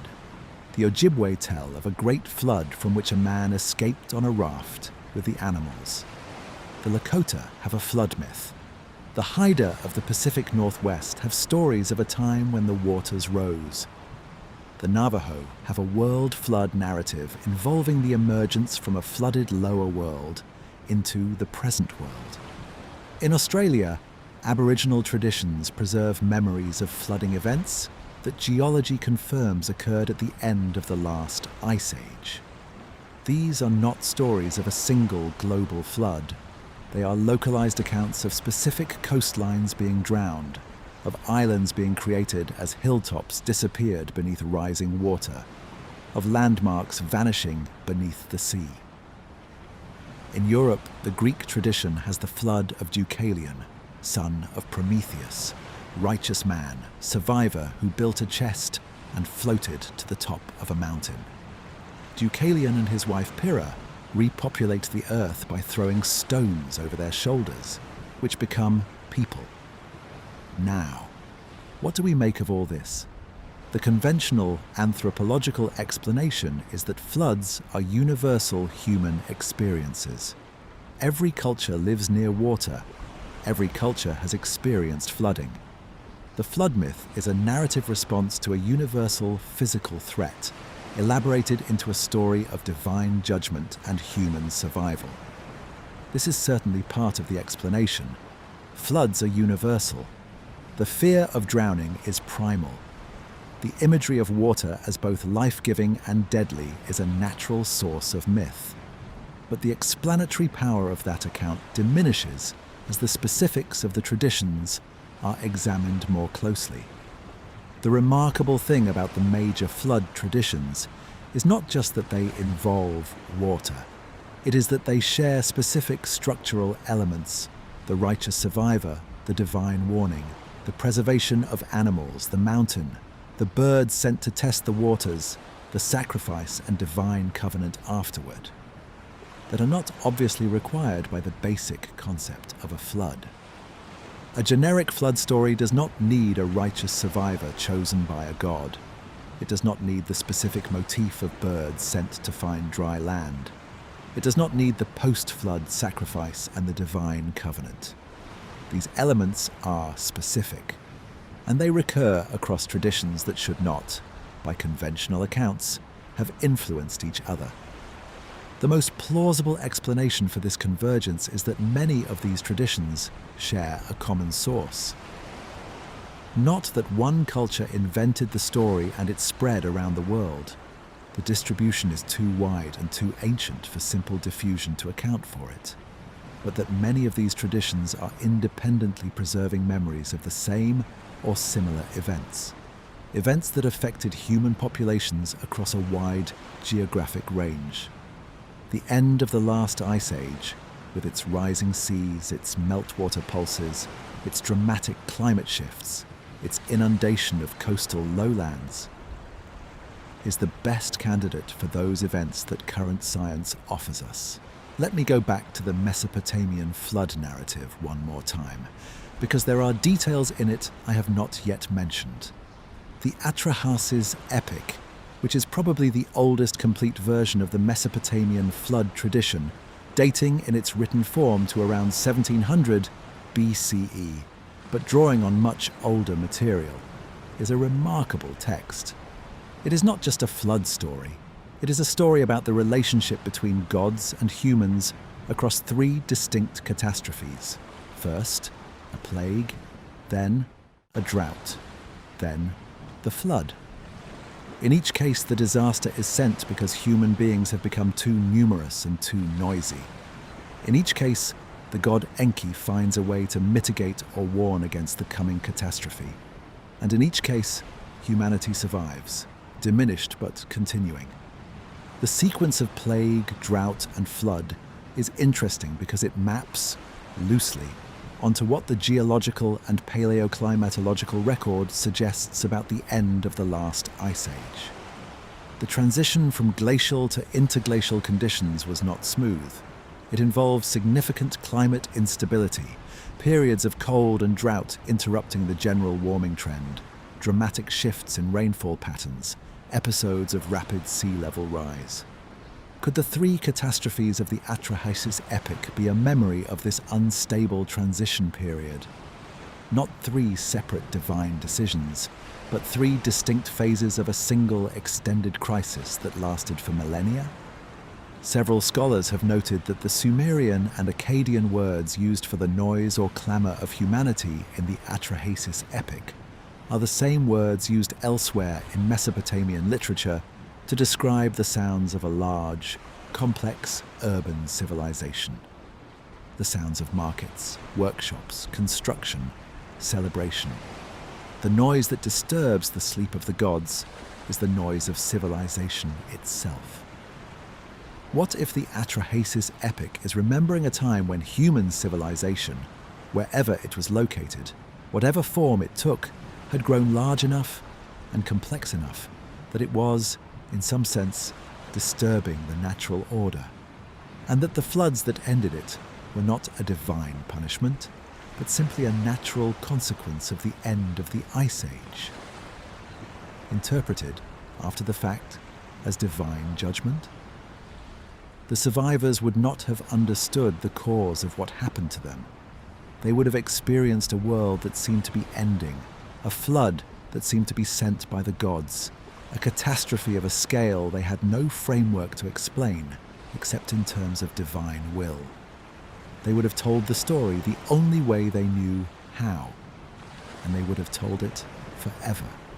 This is the question that keeps me awake, not whether the flood happened.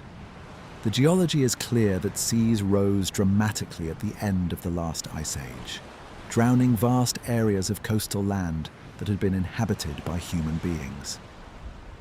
Something very like a great flood did happen, or rather, a series of them over millennia that may have been experienced by any given generation as a single, catastrophic event.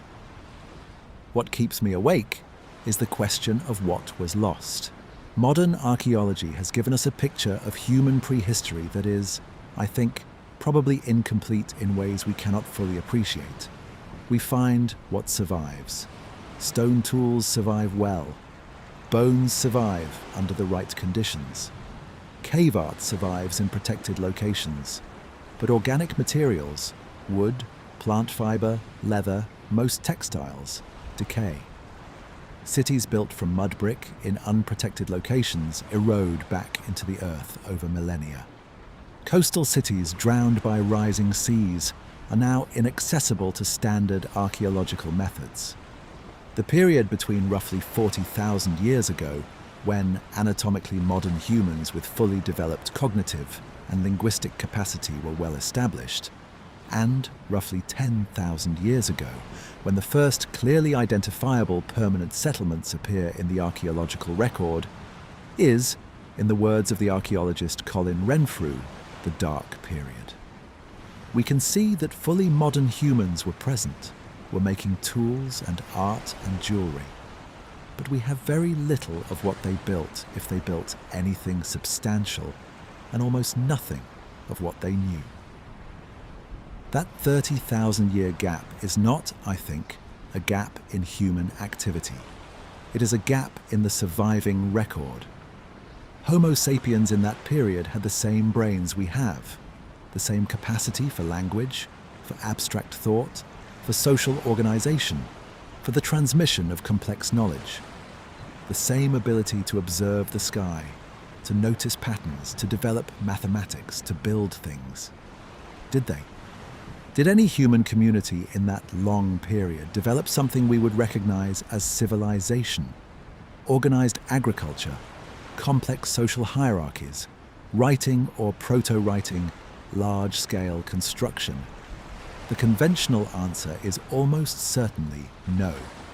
The archaeological record, fragmentary as it is, shows us hunter-gatherer groups with sophisticated tool use and rich symbolic cultures, but without the hallmarks of what we call civilization: cities, writing, large-scale agriculture, complex political organization. But the conventional answer is based on what survives.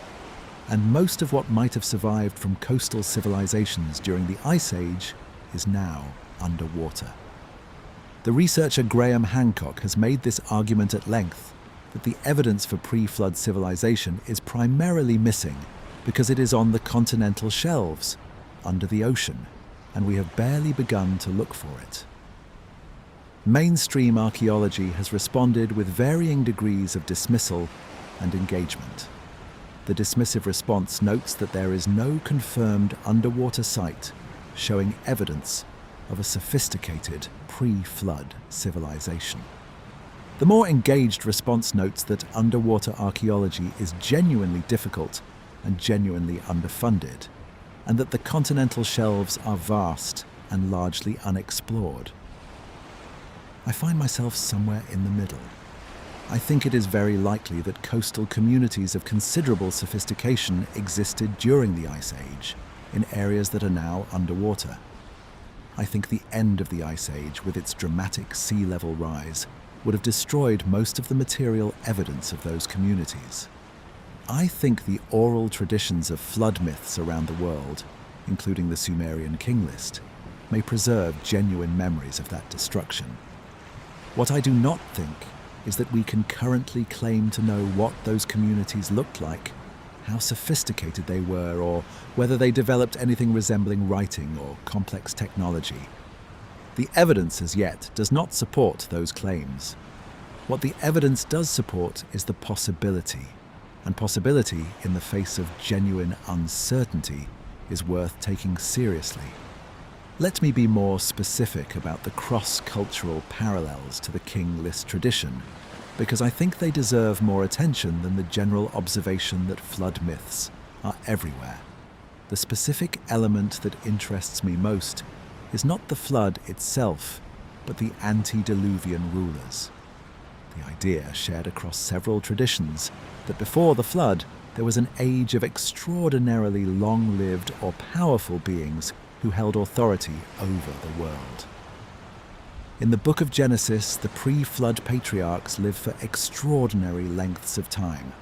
Adam lives for 930 years, Seth for 912, Jared for 962, Methuselah for 969, the oldest person in the biblical record. These numbers are long by human standards, though nowhere near the tens of thousands of years of the Sumerian King List. But the pattern is the same: extreme longevity in the Antediluvian period, declining after the flood. The Book of Jubilees, a Jewish text probably composed in the 2nd century BCE and drawing on much older traditions, expands on the Genesis account and describes beings called Watchers, who descended to earth and taught humans various arts and crafts. The parallel to the Sumerian Apkallu is striking: divine or semi-divine beings, present in the pre-flood world, transmitting knowledge to humans. The Book of Enoch elaborates this further. Enoch, who shares so much with Enmendur-Ana of the King List, is taken up to heaven and shown the secrets of the cosmos. He witnesses the judgment of the Watchers. He is told of the coming flood, and he writes it all down in books that are then preserved for future generations. The idea that Enoch wrote things down that he created a record of pre-flood knowledge, is very similar to the Gilgamesh tradition of a hero who returned from the edge of the Antediluvian world and engraved his discoveries on a stone tablet. Both traditions are stories about the preservation of pre-flood knowledge, about the deliberate effort to transmit what was known before the catastrophe across the catastrophe itself. In the Egyptian tradition, the god Thoth, associated with wisdom, writing, mathematics, and the moon, is sometimes described as having lived before the flood and as having preserved the knowledge of the antediluvian world in hidden or encoded form. The Hermetic texts speak of Thoth hiding the knowledge of the ancients in underground books before the great catastrophe, so that it would survive. In Plato's account of Atlantis, which we should approach carefully given how much has been built on it, Egyptian priests tell Solon that the Greeks are like children because they have no memory of a great catastrophe that destroyed the world. The Egyptians, they say, have preserved records of a civilization destroyed by the sea, a great island that sank beneath the waves in a single day and night. Plato may have invented Atlantis as a literary device. That is probably the majority scholarly view. But the frame story, Egyptian priests possessing records of a pre-catastrophe civilization that the Greeks have forgotten, is structurally identical to the Sumerian tradition of Antediluvian Kings and the Babylonian claim that all knowledge came from the Apkallu before the flood. Each tradition, in its own way, is saying the same thing. There was something before. Something was lost. Some of it was preserved, but not all of it. The world we live in is a diminished version of the world that came before the catastrophe. Whether that is a universal human psychological narrative or a memory of something real, I cannot say with certainty. But when I read these traditions in sequence, in the small hours, in the quiet, they don't feel like independent inventions. They feel like different languages trying to describe the same thing. When glaciers melt, the water they release flows into the ocean. But the loss of the glacier's weight also does something else. It allows the land beneath them to slowly rise, a process called isostatic rebound. The land that was pressed down by the weight of the ice gradually lifts back up over thousands of years as the ice retreats. At the same time, the weight of the new water added to the oceans presses down on the ocean floor, causing what is called oceanic loading. This can, in some areas, actually cause land to sink slightly. Land that was at the margins of the oceans, far from the glaciers, can subside as the ocean floor is loaded with water. The Persian Gulf region, the area where Sumerian civilization developed, is in a part of the world that experienced significant oceanic loading at the end of the last ice age.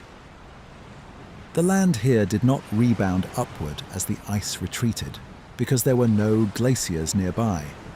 Instead, as the Indian Ocean filled with meltwater and its waters flowed northward into the newly forming Persian Gulf, the land at the margins may have experienced additional subsidence. The combination of rising sea level and sinking land means that the flooding of the Persian Gulf Basin, the region Jeffrey Rose calls the Gulf Oasis, may have been faster and more dramatic than the global average sea level rise alone would suggest. No. For people living in that valley, the flooding would have felt catastrophic. The sea coming in from the south, the rivers flooding from the north, the land sinking beneath their feet. Within a few generations, or possibly within a single lifetime during a meltwater pulse, a world that had been habitable for thousands of years would have become the sea floor. And they would have had to go somewhere. The places they would have gone are exactly the places where the earliest Sumerian cities appeared. The river valleys of what is now Iraq, the higher ground of the Zagros Mountains to the east, the margins of the Arabian Peninsula. They would have arrived in these places carrying everything they could carry, their knowledge, their stories, their languages, their gods, and they would have begun again. Is this what happened? Is this the memory encoded in the Sumerian King List? Not a mythological prehistory, but a genuine recollection of the world that the earliest Sumerians or their immediate ancestors had been forced to leave behind. We cannot prove it. The evidence that would confirm or deny this hypothesis, the ruins of whatever communities existed in the Persian Gulf basin before the flooding, is under 60 meters of salt water, spread across an area the size of Germany. But the weight of the water is real. The flooding was real. The migration of populations was real. And the stories they told about what they left behind, those, too, may be real. I want to spend one more moment with the number 432,000, because I don't think we have exhausted what it might be telling us. We have discussed the precessional interpretation, that the number is a multiple of the precessional cycle, suggesting astronomical encoding. We have discussed the base 60 interpretation, that it is a mathematically elegant number in the Sumerian mathematical system. We have discussed the possibility that it is simply the canonical way of expressing an unimaginably long time in a culture that thought in multiples of 60. But there is another possibility I find quietly fascinating: the human heartbeat. At rest, the average human heart beats approximately 60 times per minute. 60 beats per minute. 3,600 beats per hour. And 60 times 60 is 3,600. A sar, the Sumerian unit used in the King List reigns. There is a school of thought associated with scholars like Ernest MacLean that argues ancient sacred numbers were often derived from, or at least resonant with, the fundamental rhythms of the human body and the cosmos: the heartbeat, the breath, the day, the year, the precessional cycle. In this view, 432,000 is not arbitrary, and it is not purely astronomical. It is a number that sits at the intersection of several different natural cycles: biological, astronomical, mathematical. And that resonance is precisely why it was chosen as the duration of the Antediluvian age. The Antediluvian age, in this interpretation, was not 432,000 years long. It was one full cycle, one complete resonance of the cosmic order before the catastrophe reset everything. I find that beautiful. I am not certain it is correct, but it is the kind of interpretation that makes me want to sit with the number longer, rather than explaining it away. In the 7th century BCE, the Assyrian king Ashurbanipal undertook a remarkable project. He assembled at his palace in Nineveh a collection of cuneiform tablets that represented the accumulated literary, scientific, magical, and historical knowledge of the ancient Near East. This library contained tens of thousands of tablets, and when Nineveh was destroyed by the Babylonians and Medes in 612 BCE, the library was buried under the ruins of the palace. The clay tablets fired by the blaze that destroyed the building were actually preserved by the destruction.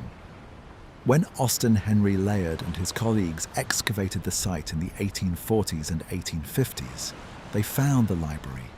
Thousands of tablets, many intact, many fragmentary, representing an incomparable window into the intellectual world of ancient Mesopotamia. But Ashurbanipal's library was not just a collection of literature, it was a deliberate preservation project. Ashurbanipal himself, in inscriptions, described his efforts to gather tablets from temples and private collections across Mesopotamia to collect and copy texts that might otherwise be lost. He was, in other words, worried about forgetting. And this raises a question that I find quietly devastating. If Ashurbanipal, in the 7th century BCE, was already worried about the loss of ancient knowledge, already making deliberate efforts to preserve texts that were becoming rare.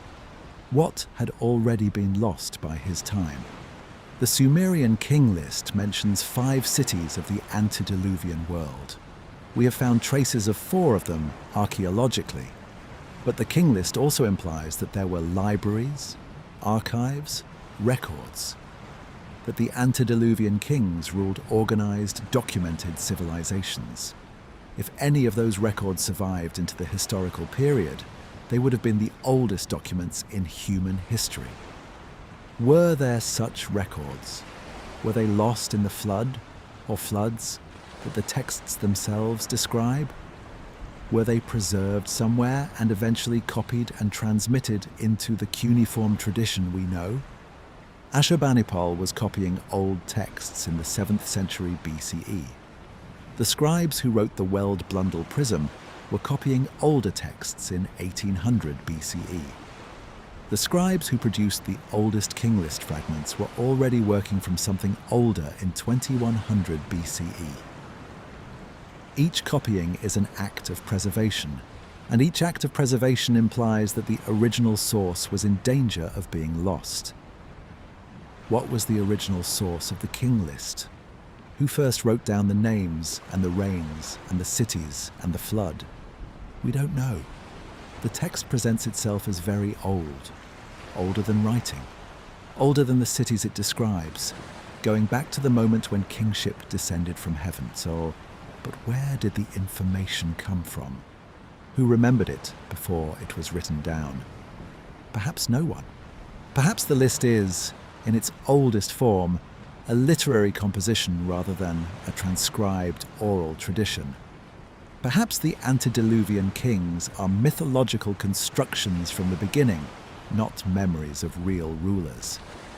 But then, why are the cities real? Why does the flood layer exist? Why does the number 432,000 appear in multiple independent traditions? These are not questions I can answer sitting here, but they are questions worth sitting inside. We should spend more time with Ubaratutu, the last Antediluvian king, the father of Ziusudra, the man who ruled Shuruppak for 18,600 years, according to the King List, and then, presumably, did not survive what came next. We know very little about Ubaratutu from the cuneiform sources.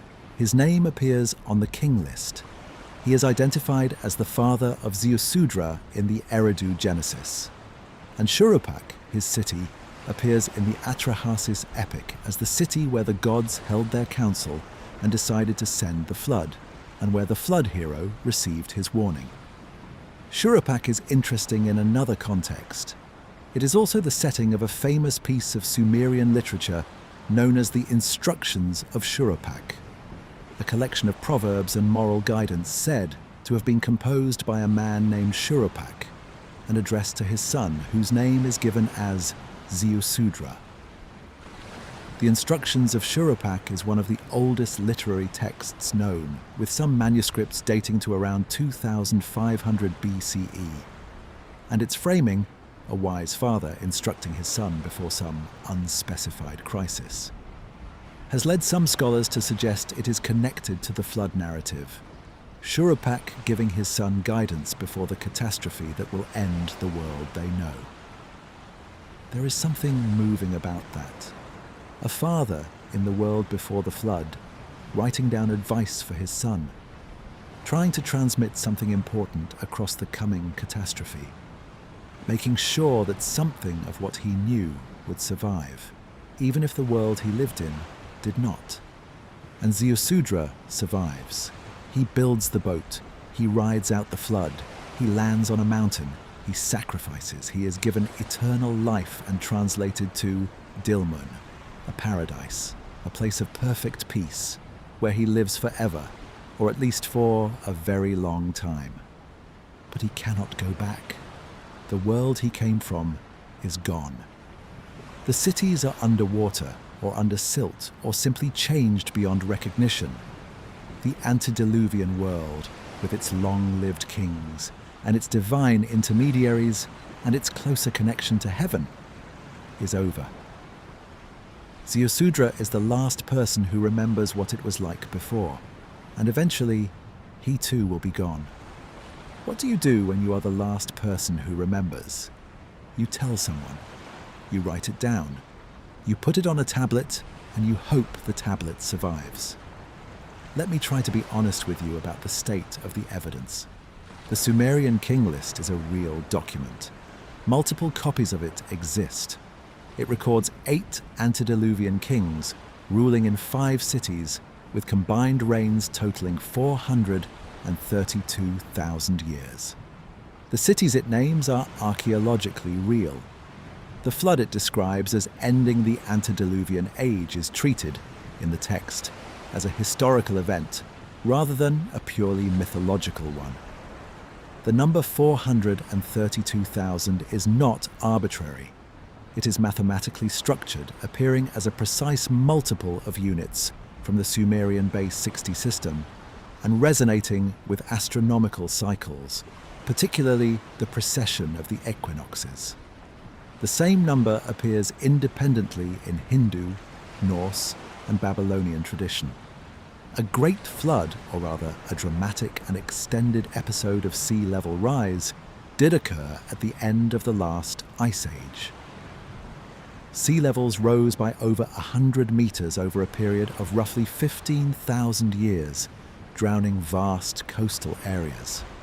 The Persian Gulf basin, in particular, was flooded relatively rapidly, perhaps between 8,000 and 6,000 years ago. The earliest human settlements we can identify in Mesopotamia, including Eridu, the first city named in the King List, date to a period consistent with the aftermath of this flooding. The Ubaid culture, which produced these earliest settlements, appeared with a sophistication that suggests its roots may lie somewhere not yet accessible to archaeology. Flood myths are global and remarkably consistent in their structural details. The specific elements they share, the chosen survivor, the divine warning, the boat, the animals, the birds, the mountain, the sacrifice, go beyond what simple diffusion or universal experience can easily account for. And here is what I do not think we can say. With confidence, we cannot say that the Antediluvian kings were historical individuals who ruled for the periods the King List records. We cannot say that the Apkallu or the Anunnaki were physical beings in any sense beyond the theological and mythological framework the Sumerians operated within. We cannot say that there was a single global flood at a specific moment that destroyed a single advanced civilization.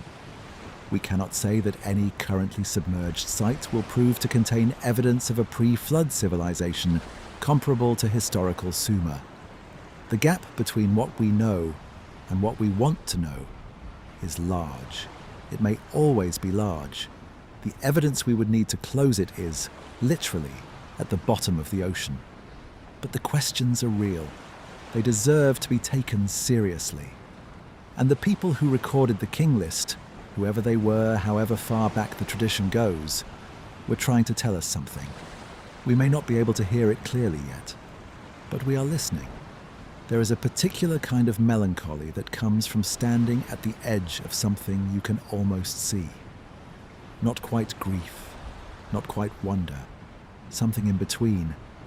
The feeling of recognizing that something important happened just before memory begins, and that you are one of the people trying to hear the echo of it. The Sumerian King List is, among many other things, a document written by people who felt that melancholy, who believed that the world they lived in was a diminished version of something that had come before, who wanted to record as accurately as they could the names and the cities and the impossible reigns of those who had lived in the other world, the world before the waters came. I do not know if they were right. I do not know if the antediluvian world was real in the way they believed it was, or whether it was a story their culture told itself about a more golden past. The kind of story every culture tells, projecting backward onto time the longing for something better than the present. What I know is that they tried. They pressed the marks into the clay. They copied the tablets. They taught the copies to scribes who made more copies.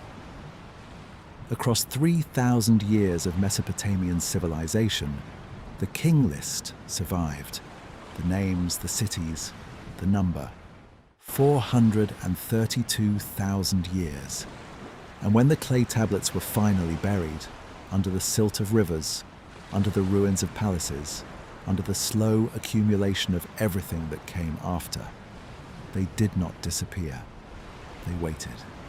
There is something almost unbearably patient about a clay tablet. It does not decay. It does not burn in most fires. It simply waits, in the dark, in the ground, for someone to find it and look at it, and try to understand what it says. The tablet waited 4,000 years for Hermann Hilprecht. It waited for the scholars who came after him, who read it and argued about it, and tried to fit it into everything else they knew about the ancient world. And now, it waits for whatever understanding we might eventually bring to it, whatever questions we might eventually be able to ask that the evidence can answer. 8 kings, 5 cities, 432,000 years, and then the flood swept over the earth, and everything began again. I want to go back to a phrase we have been living alongside without fully sitting inside it. When kingship descended from heaven. We have been using it as a marker, as the opening line of the King List, as a way of locating the beginning of the Antediluvian age. But I don't think we have asked what the Sumerians actually meant by heaven, what they understood that word to describe, because it is not obvious, and the answer matters. In Sumerian, the word translated as heaven is an sometimes written dingir an, the divine sky. It is one of the oldest words in the language, appearing in the earliest written tablets. And it refers not to an abstract spiritual realm, but to the physical sky, the dome of stars and planets overhead, the place where the great celestial bodies move according to their own inscrutable logic. The Sumerian sky was populated by beings. The great gods had celestial correspondences. Inanna was the planet we call Venus, the morning star and the evening star, dazzling and changeable. The moon god Nanna held particular importance. The sun god Utu traversed the sky each day and descended into the underworld each night. The sky was not empty. It was inhabited. And so when the King List says that kingship descended from heaven, it is saying something specific. Kingship came from the sky, from the place where the gods live, where the stars move, where the great cycles of time are written in the movements of planets. This is not metaphor in the way we tend to use that word. The Sumerians were not saying poetically that kingship has a divine quality to it. They were making a claim about origin, the institution of kingship, the right to rule, the specific kind of authority that organizes cities and manages resources and enacts justice. This thing came from outside the human world. It was given. It arrived. From where exactly? Some researchers have taken this very literally, the ancient astronaut interpretation, which we have already touched on, and which I find unpersuasive in its specific claims, whatever interesting questions it raises. But there is a more careful and I think more rewarding way to read the phrase. The Sumerians understood the sky as the realm of order. The celestial bodies moved in patterns, predictable, measurable, cyclical. The planets returned to their positions. The stars rose and set in their seasons. The moon waxed and waned with perfect reliability. In a world where so much was uncertain, floods, droughts, disease, the unpredictable behavior of other people, the sky was the one place where order was absolute. Kingship descended from heaven, then, might mean the organizing principle of human society is the same organizing principle that governs the cosmos. The king is not just a strong man with an army. The king is the point where cosmic order touches human life. The king mediates between the regularity of the heavens and the chaos of the earth. This is a profoundly different understanding of political authority from anything we are used to. And it explains something that has always puzzled me about the King List's impossible reigns. If the Antediluvian kings are expressions of cosmic order, if their reigns are measured not in human lifetimes but in celestial cycles, then the numbers make a different kind of sense. They are not saying Alulim lived for 28,800 years. They are saying Alulim's reign corresponded to 28,800 years of cosmic time, to 8 precessional ages, to an astronomical epoch. The king does not age, the cosmic cycle does. And when the flood came, what ended was not just a dynasty. What ended was an entire cosmic age. The cycle completed. The waters came. And a new cycle began, one in which the sky's order was further from the earth, harder to maintain, requiring more human effort and more human institution to approximate. The decreasing rains after the flood in this reading are not a record of shorter human lives. They are a record of increasing cosmic distance, the world becoming more human, less divine, with every generation. I find that reading genuinely moving. I hold it loosely, but it is consistent with what the texts say, and it is the kind of interpretation that makes the King List feel less like a confused historical document and more like a sophisticated cosmological one. There is a text I have not yet mentioned that deserves careful attention. The Kesh Temple Hymn. It is one of the oldest literary compositions known. Some scholars date its earliest forms to around 2600 BCE, which would make it among the first pieces of deliberate literature ever written. It is a hymn in praise of the Temple of Kesh, a city whose exact location has not been identified with certainty, and of the goddess Ninhursag, who was associated with birth, with the earth, and with the original creation of human beings. The Kesh Temple Hymn is interesting for our purposes because of what it says about the antediluvian world. Embedded in its praises of the temple and the goddess is a reference to creation, to the original making of humans and cities, that places the act of creation in a time before the flood, in a world that is described as fundamentally different from the present one. The hymn speaks of the first cities as sacred places, as locations where heaven and earth were in closer contact than they later became. Where the gods were present in a way, they are no longer present. Where the boundary between the divine and the human was thinner, more permeable, more alive. This is the same picture we get from the King List, and from the Atrahasis epic, and from the Eridu Genesis. The antediluvian world, across every Sumerian source that touches it, is described in the same terms: closer to heaven, more ordered, more divine, more complete.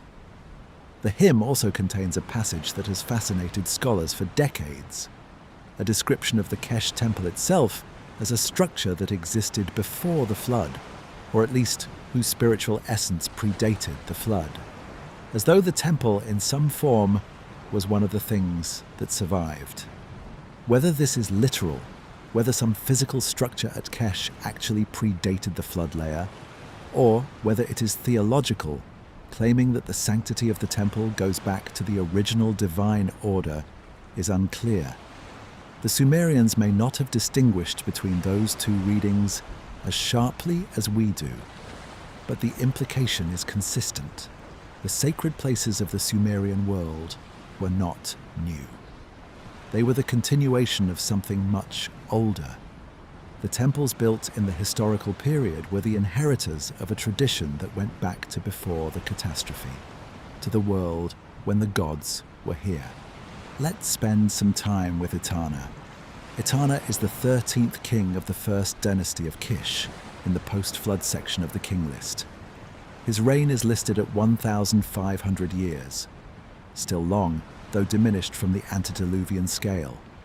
And beside his name, the King List adds something unusual.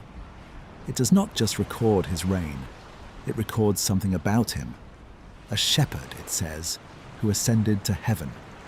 That phrase, a shepherd who ascended to heaven, is the seed of one of the most elaborate and fascinating myths in all of Sumerian literature, the myth of Etana. The story, as it survives in Akkadian versions from later periods, begins with a problem. Etana is king, but he has no son, no heir. And without an heir, the city of Kish is vulnerable. Dynasties end, power fragments. The order that kingship is supposed to maintain begins to fray. The plant of birth, the plant that ensures safe delivery of children, that makes conception possible, is somewhere beyond the reach of ordinary humans. The gods have it or know where it is. And Etana needs it. Meanwhile, in the same story, an eagle and a serpent have made a pact. They live in a great tree, a cosmic tree rooted in the earth and reaching toward heaven, and they have sworn to share their hunting grounds, to respect each other, to live in cooperation. But the eagle betrays the serpent. It eats the serpent's young while the serpent is away hunting. And when the serpent returns, it cries out to the sun, God Utu, for justice. Utu listens. He tells the serpent how to get revenge. The serpent hides inside the body of a dead ox. When the eagle descends to eat from the ox's carcass, the serpent seizes it, tears out its feathers, breaks its wings, and throws it into a pit. And there the eagle lies, broken and helpless, crying out to Utu for rescue. Utu does not rescue the eagle directly. Instead, he sends Etana, the king who needs the plant of birth, to find the eagle in its pit and help it recover. There is something in this that feels almost too neat, too structured to be accidental. The king needs something only the sky can provide. The eagle needs a human's help to fly again. The solution to both problems is the same. They need each other. Etana feeds the eagle, nurses it back to health. And when the eagle's wings are restored, it offers Etana a gift. It will carry him to heaven, to the place where the plant of birth is kept. What follows is one of the most vivid passages in all of ancient literature. Etana climbs onto the eagle's back. They begin to rise. The earth falls away beneath them. First, the earth looks like a garden from above, then like a field. Then the great rivers, the Tigris and Euphrates, look like irrigation ditches. Then they are high enough that the land itself looks like a hill. Then the sea looks like a water trough. Then everything below is obscured by cloud and distance. And Etana is afraid. He asks the eagle to take him back down. The eagle descends. In some versions of the myth, this is where the story ends. Ambiguously, inconclusively, with Etana back on the ground and the plant of birth still out of reach. In others, the story continues. Etana makes the ascent again. Or he dreams the journey, or his son, somehow conceived despite everything, eventually completes what his father began. The ending is fragmentary. The tablets are broken. We don't know, and may never know, how the myth was meant to conclude. But what I find extraordinary about the Etana myth, what makes it relevant to everything we have been discussing, is the moment of the ascent. The description of looking down at the earth from an impossible height, of watching the world shrink to the scale of a garden, then a field, then a distant smudge. The Sumerians did not have aircraft. They had not been to space. And yet this passage describes with remarkable accuracy what the world looks like from a great altitude. The rivers shrinking to ditches, the sea becoming a pool, the progressive miniaturization of everything human. How did they know what to write? The conventional answer is imagination, that the image of a great height is achievable by any mind that has stood on a mountain and extrapolated. You don't need to have been to the stratosphere to imagine what the world would look like if you kept going up from the summit of a mountain. That is almost certainly the correct answer, but it doesn't quite account for the specificity of the description. The sequence, garden, field, rivers as ditches, sea as water trough, feels like it was written by someone who had either seen this or been told very precisely what it looks like by someone who had. Or perhaps the Sumerians were simply better at extrapolation than we give them credit for. Or perhaps the myth of Etana preserves something, some older story, some account transmitted across generations in ways we cannot reconstruct, of what it was like to look down at the earth from a place no ordinary human could reach. The city of Nippur sits in the center of the Sumerian world, both geographically and spiritually. It was not the oldest city. Eridu holds that claim in the tradition. It was not the largest or most powerful. Uruk and later Babylon eclipsed it in political terms. But Nippur was the sacred center. The city of Enlil, the chief of the gods, the lord of the wind and the storm, and the divine assembly. And Nippur's importance was not just religious in a vague sense, it was constitutional. In Sumerian political theology, a king was not truly legitimate unless he had the blessing of Enlil at Nippur. Armies marched, cities rose and fell, dynasties succeeded each other, but the king who controlled Nippur and held the favor of Enlil's temple held something that no military victory could fully provide: cosmic authorization. This is reflected directly in the King List. The text does not just record who ruled, it records implicitly who was legitimate. And legitimacy in Sumerian understanding flowed from heaven, specifically from the divine assembly that met, in mythology, at Nippur. The Ekur, the temple of Enlil at Nippur, was understood as the mountain of heaven and earth, as the place where the divine world and the human world intersected, where the gods could be consulted, where their will could be known, where the orderly governance of the world was anchored. And Nippur's excavations have been some of the richest in Mesopotamian archaeology. It was at Nippur that Hilprecht's team found the tablets we discussed at the beginning of this video. It was at Nippur that some of the oldest copies of the King List were found. It was at Nippur that thousands of tablets from the temple school, the Eduba, the tablet house, were recovered, giving us an incomparable window into Sumerian education, literature, and intellectual life. Among those tablets from Nippur are some of the most important literary texts we have: hymns to Enlil, laments over the destruction of cities, wisdom literature, and fragments of texts that seem to preserve something older than the scribal tradition that copied them. Texts that refer to a time before the flood, to the divine instruction that shaped the world before the catastrophe. There is a text sometimes called the Instructions of Shuruppak, which we touched on earlier, the father speaking to his son before the flood. But there are other Nippur texts that extend this tradition of antediluvian wisdom literature, fragments that claim to preserve knowledge transmitted before the waters came. The voice of someone who was there, or who knew someone who was there, speaking across the vast distance of the flood into the world that came after it. These texts are fragmentary. They are difficult to date with precision. Their claims of antediluvian origin may be rhetorical rather than literal. The ancient equivalent of beginning a document with once upon a time in order to invoke authority and antiquity. But the impulse behind them is clear.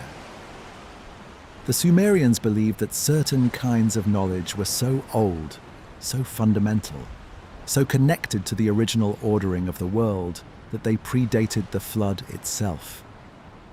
And preserving that knowledge, transmitting it intact across the catastrophe, was understood as one of the most important things a culture could do. This is, I think, what the King List is ultimately about. Not a historical record in our sense, not a political document in only a cynical sense, but a preservation project, an attempt to maintain continuity between the world before and the world after. To say, we remember. We have not forgotten where kingship came from. We have not forgotten that there was something before the flood, and that it matters. The descent of Inanna is not, at first glance, a story about the antediluvian world. It is a story about the goddess of love and war. Inanna, the most important female deity in the Sumerian pantheon. Descending into the underworld, dying there and being rescued and returned to the living world through a complex series of negotiations and substitutions. The story is one of the most beautiful and disturbing things ever written. Inanna prepares herself for the descent. She gathers her queenly garments, her crown, her lapis lazuli beads, her golden ring, the lapis lazuli measuring rod that is also a staff of power. She descends through 7 gates. At each gate she is stripped of one of her garments, one of her attributes, until she arrives in the underworld naked and bowed low. Her sister Ereshkigal, queen of the underworld, kills her. Her corpse hangs on a hook. Her servant, waiting above, sends for help. Eventually, through the intervention of Enki, always the god of wisdom who finds the way around impossible situations, 2 small beings are created from the dirt beneath Enki's fingernails, sent to the underworld with a special food and a special water, and Inanna is restored. But there is a rule in the underworld. No one leaves without providing a substitute. Inanna must find someone to take her place. She returns to the living world accompanied by demons, searching for her substitute. She finds, in the city of Uruk, her husband Dumuzid, the shepherd king from the Antediluvian section of the King List, sitting on a throne, dressed in splendor, not mourning her absence at all. She gives him to the demons. The story of Dumuzid's subsequent attempt to escape, his partial rescue by his sister Geshtinana, and the eventual compromise by which he and his sister each spend half the year in the underworld. This story is, among other things, a myth about the seasons, about death and rebirth, about the annual disappearance and return of vegetation. But it is also, I think, a story about the antediluvian world and the post-flood world. Dumuzid sits on his throne in Uruk, not in Bad Tibira, where he ruled as an antediluvian king, not in the world before the flood, in post-flood Uruk, the city of Gilgamesh, the city that is, in Sumerian tradition, the great city of the New World. Something has changed. Dumuzid, who was once a king before the flood, who reigned for 36,000 years, who was associated with the divine order of the Antediluvian age, is now a mortal king in a post-flood city, subject to the demands of the underworld, subject to death, or at least to its seasonal equivalent. The descent of Inanna, read this way, is a story about the transition between worlds, about what happens to divine beings when the divine age ends, about the compromises the gods must make in a world that is more human, more mortal, more subject to the rhythms of death and rebirth that the antediluvian age, perhaps, had transcended.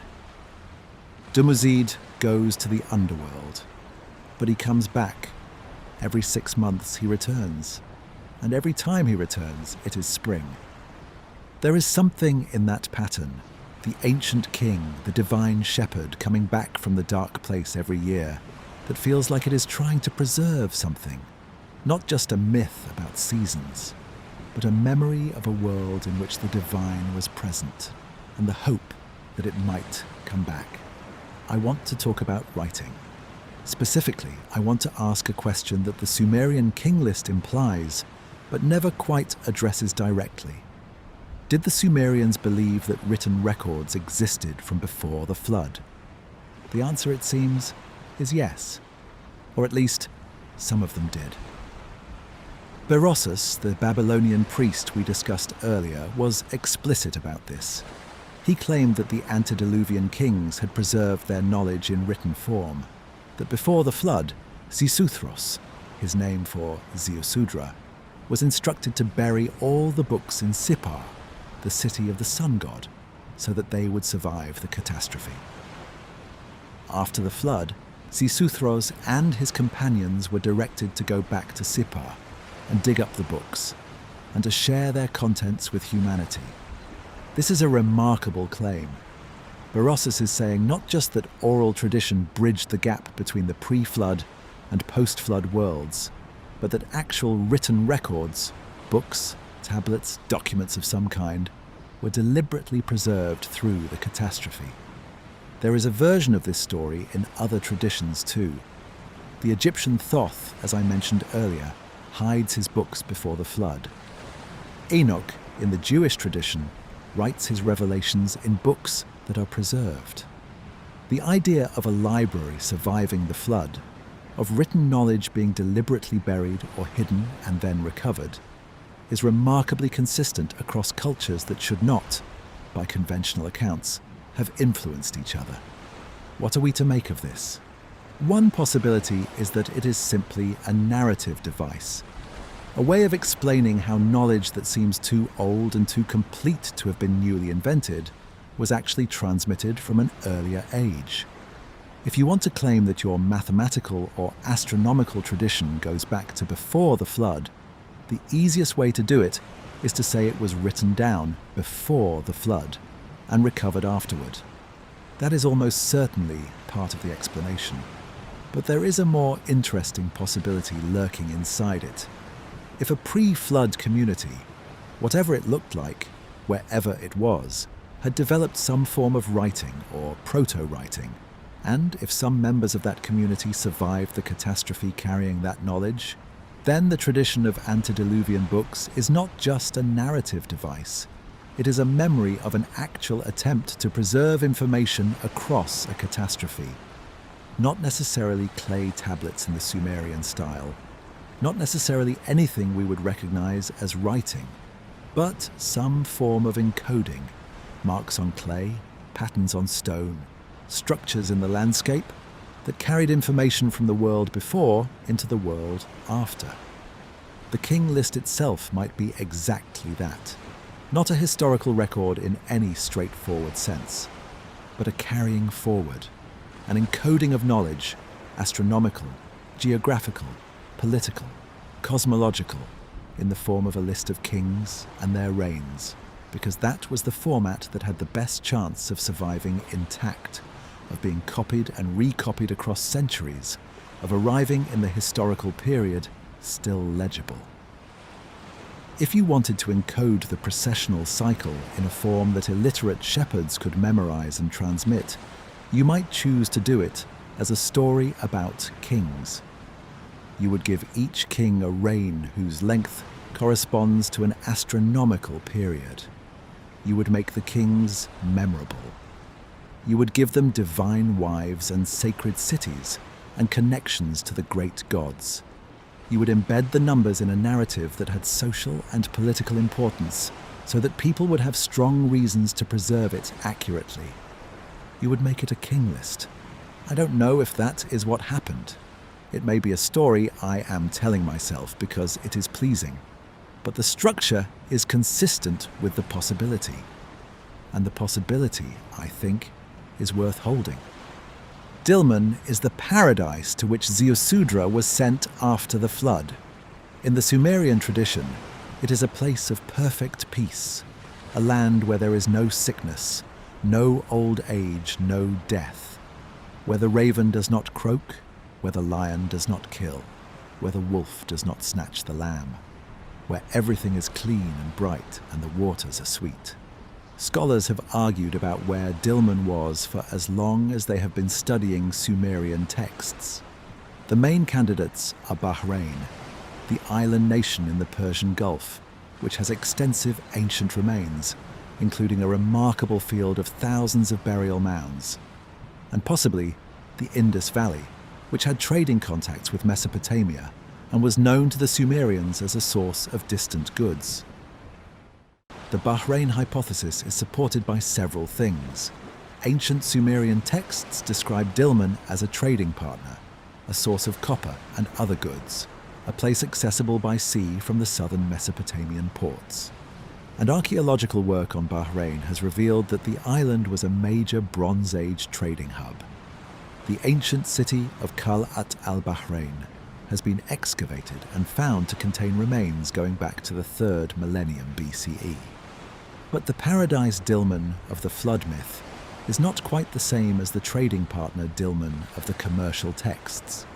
The paradise is more distant, more ideal, more outside ordinary geography. It is the place at the edge of the world where the sun rises, where the waters are fresh, and life is unending. Some researchers have proposed that Dilmun, as a mythological concept, represents a memory of the world before the flood. Not a specific place, but the idea of the world when it was still whole, still connected to heaven, still partaking of the original divine order. Ziusudra in this reading is not translated to a geographical location. He is translated to the memory of the world before. He is preserved in the state that the antediluvian world existed in, complete, divine, undying, as a kind of living record, the last witness, the one who remembers what it was like, and he lives there forever, or close enough, unable to return, unable to bring what he knows back to the world that needs it. There is something unbearably lonely about that image. The man who survived the end of the world, who knows what it was like before everything changed, who has been given the gift of unending life in a perfect place, and who cannot go home because home does not exist anymore. Gilgamesh finds him there. Gilgamesh makes the journey through the mountains, across the waters of death, and he finds the last witness. And the last witness tells him the story of the flood and the story of the plant at the bottom of the sea. And Gilgamesh almost brings the plant back. Almost. There is a moment in the Epic of Gilgamesh that I have been thinking about for a long time. After the serpent steals the plant of youth, after Gilgamesh's last chance at transcendence is taken from him while he sleeps, he does something unexpected. He weeps. He sits down on the ground beside the pool from which the serpent emerged, and he weeps. And then he says something to his boatman, Urshanabi, who has accompanied him on the journey. He says, "For whom have my arms grown weary? For whom has my heart's blood been spent?" It is a question without an answer. He toiled for himself, ultimately. He wanted immortality for himself. And the universe, or the serpent, or the gods, or chance, gave him nothing. But then he stands up, and he walks back to Uruk. And when he gets there, he shows Urshanabi the walls. "Look at the walls," he says. "Look at the brickwork. Look at the foundation platform. Is it not the finest? 7 sages laid its foundation. 7 sages. The Apkallu, the wise beings from before the flood who transmitted all knowledge to humanity." Even in his grief, even in the aftermath of his failure, Gilgamesh points to the thing the antediluvian sages built and says, "This is still here. This survived. Whatever was lost, this remained." I find that among the most moving things in all of ancient literature, the man who went looking for what was lost and came home to what was left. The walls, the city, the record. Let me say something about the scholars who worked on these texts, the people who actually did the work of reading and translating and arguing about what they mean, because I don't want to leave the impression that the questions we have been sitting with are only the province of alternative historians and late-night wonder. Samuel Noah Kramer spent most of the 20th century working on Sumerian texts. He was born in Ukraine in 1897, came to the United States as a child, and ended up at the University of Pennsylvania, where he devoted decades to reading and translating and cataloguing Sumerian tablets. He wrote a book in 1956 called History Begins at Sumer that laid out 27 historical firsts he had found, recorded in Sumerian texts. The first schools, the first legal codes, the first love songs, the first agricultural almanac. Kramer was not an alternative historian. He was a rigorous, meticulous philologist, and his work consistently conveyed a sense of genuine wonder at what the Sumerians had preserved. Not wonder in a credulous sense. He was careful to distinguish what the texts said from what we could verify, but wonder in the sense of recognizing that these people had recorded something important, and that paying close attention to what they recorded was worth a lifetime of effort. He wrote, near the end of his life, that the study of Sumerian literature had convinced him that the origins of human civilization were far more complex and far more interesting than the conventional picture of a simple progressive development from primitive hunting to agriculture to cities. The Sumerians themselves believed their world had a history that went beyond what they could verify, that there was a depth to human time that their texts gestured at without fully illuminating. Kramer did not endorse the idea of a pre-flood civilization in any strong sense. He was too careful a scholar to make claims the evidence couldn't support, but he was honest about the limits of the evidence, and he took seriously the Sumerian tradition's own sense of its deep past. That seems right to me. That seems like the honest position. There is a concept in Sumerian thought that I want to spend a moment with before we begin to move toward the close. The concept is called me, pronounced meh. The me are the divine laws, the fundamental principles of civilization. They are a list. In the texts, they appear as an actual enumerated list of the things that make human society possible. Kingship, the descent into the underworld, the ascent from the underworld, musical instruments, truth, the art of the smith, the craft of the scribe, the priestly offices, the shepherd's crook, descent and ascent, the standard and the quiver, sexual intercourse, the kiss, prostitution, forthright speech, libel, art, the musical instrument, wisdom, silence. Descent to the underworld, ascent from the underworld. The list goes on. It is a strange list by any standard. It mixes what we would call practical skills with what we would call moral concepts, and then with things that seem neither prostitution alongside wisdom, libel alongside art, the kiss alongside the smithy. What are the me? They are not laws in the sense of rules. They are more like modes of being, the fundamental forms that human activity takes, the shapes that human life fills when it is organized and purposeful and connected to the divine order.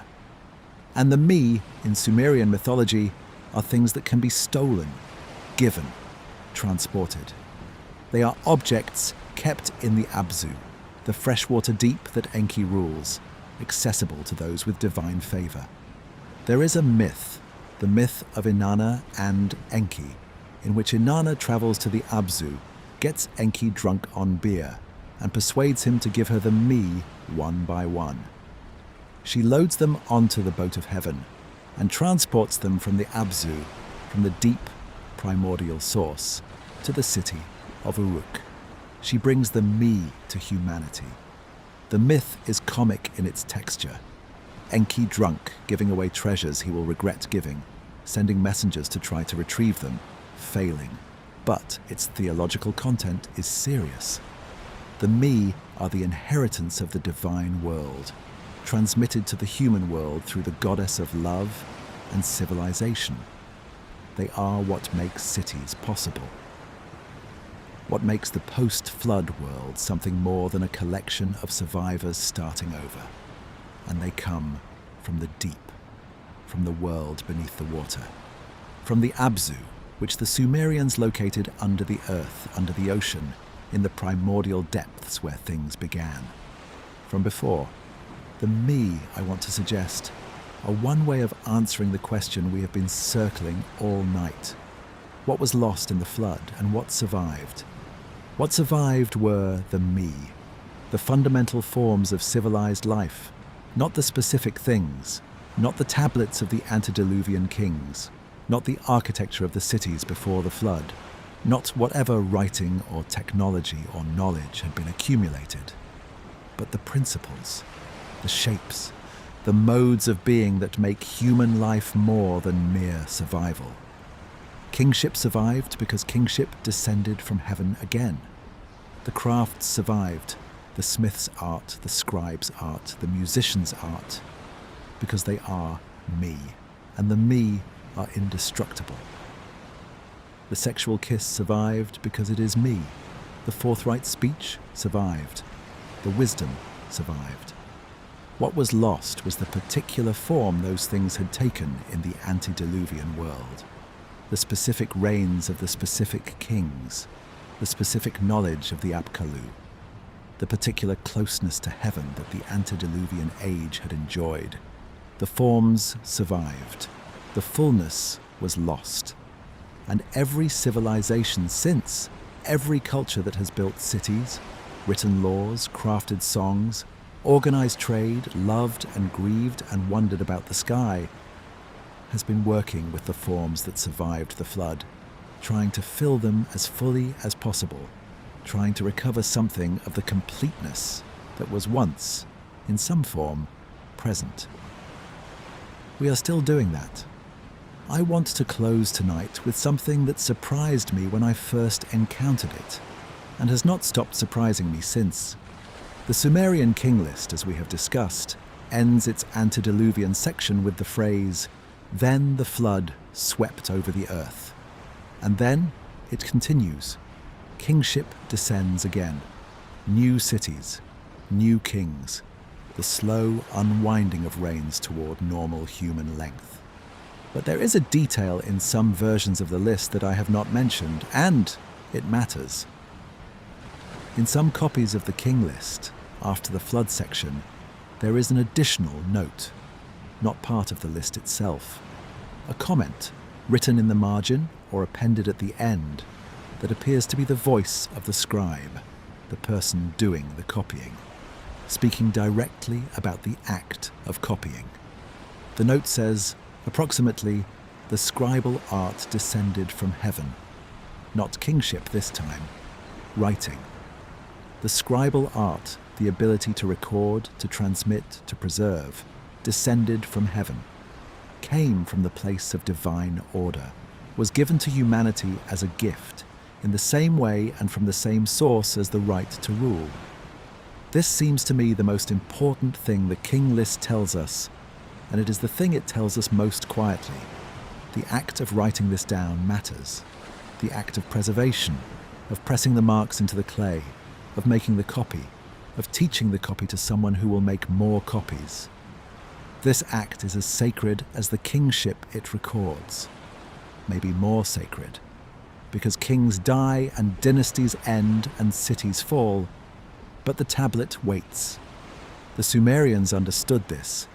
They built schools, the Eduba, the tablet houses, where scribes were trained for years, learning the thousands of cuneiform signs, learning the hymns and the king lists and the astronomical tables and the legal codes. The training was rigorous, the standards were high, and the purpose was exactly what we have been discussing, to maintain the thread, to keep the connection between the world before and the world after. The scribe who copied the Sumerian King List, sitting in that small room with the lamp burning low, pressing the marks into the clay, that scribe understood what they were doing. They were holding the thread, And now you know what they wrote. Now you have held it too, for a little while, in whatever part of the world you're in, or whatever hour it is. That seems worth something.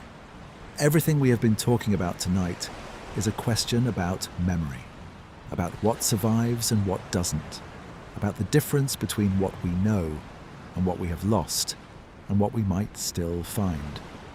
The Sumerian King List asks us to believe that before the flood, 8 kings ruled 5 cities for 432,000 years. We cannot take those numbers literally. We probably shouldn't. They are doing something else, encoding something, gesturing at something, pointing towards something that we have not yet fully understood. But the gesture is real. The pointing is real. And the thing they are pointing at, the deep human past, the world before the catastrophe, the question of what was there and what it was like, that is as real as the ground beneath you. The earth is old. Human beings have been on it for a long time. The coastlines look different.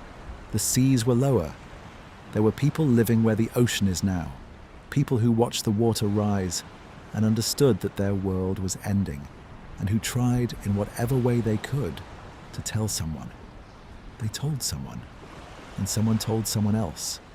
And eventually, after a very long time, a scribe in a small room pressed the marks into the clay, and the clay waited. And here we are. I find that, in the quiet of the night, genuinely beautiful. Not comforting in any simple sense. There is something melancholy about it, something that aches, but beautiful in the way that very old things are beautiful, in the way that continuity is beautiful, in the way that the fact of being here now, knowing this, is beautiful. You are at the end of a very long chain. Whatever was lost in the flood, and something was lost, we can feel it in every tradition that speaks of a golden age before the catastrophe. Something also came through. The forms, the me, the scribal art that descended from heaven. The impulse to write it down, to press the marks, to make the copy, to pass it on. You are part of that passing on. Just by listening, I want to return to Shuruppak. Not because we haven't visited it already. We have briefly in the person of Ubaratutu and his son Ziusudra, but because Shuruppak deserves more time than we gave it. Because of all the cities named in the Antediluvian section of the King List, Shuruppak is the one that archaeology has been able to say the most about. And what archaeology says is quietly remarkable. Shuruppak today is a mound in the middle of the Iraqi desert called Tel Farah. It was first excavated by German archaeologists in 1902 and 1903, and then more extensively by an American team from the University of Pennsylvania in the 1930s. What they found was a city, a real city, with streets and houses and temples and workshops that had been occupied continuously for a very long time before being abruptly abandoned. And beneath one of the occupation layers, they found something the Sumerians had told them to expect. A flood layer, a stratum of clean, water-deposited silt separating the earlier city from the later one. Not a thin layer, a substantial deposit representing a significant flood event. The kind of flooding that would have forced the population to leave, that would have covered the lower parts of the city for an extended period. When the archaeologists dated this layer using the pottery sequences above and below it, they placed it at approximately 2,900 BCE, which is interesting for several reasons. First, because it places a major flood event at Shuruppak, the city named in the Antediluvian tradition as the last city before the flood. At a date consistent with the transition period that some scholars identify as the boundary between the mythological and historical portions of the King List. And second, because flood layers of approximately the same date have been found at several other Sumerian sites, including and Kish. This does not prove that there was a single catastrophic flood affecting the entire region at 2900 BCE. It might represent a particularly severe episode in the recurring cycle of Mesopotamian flooding.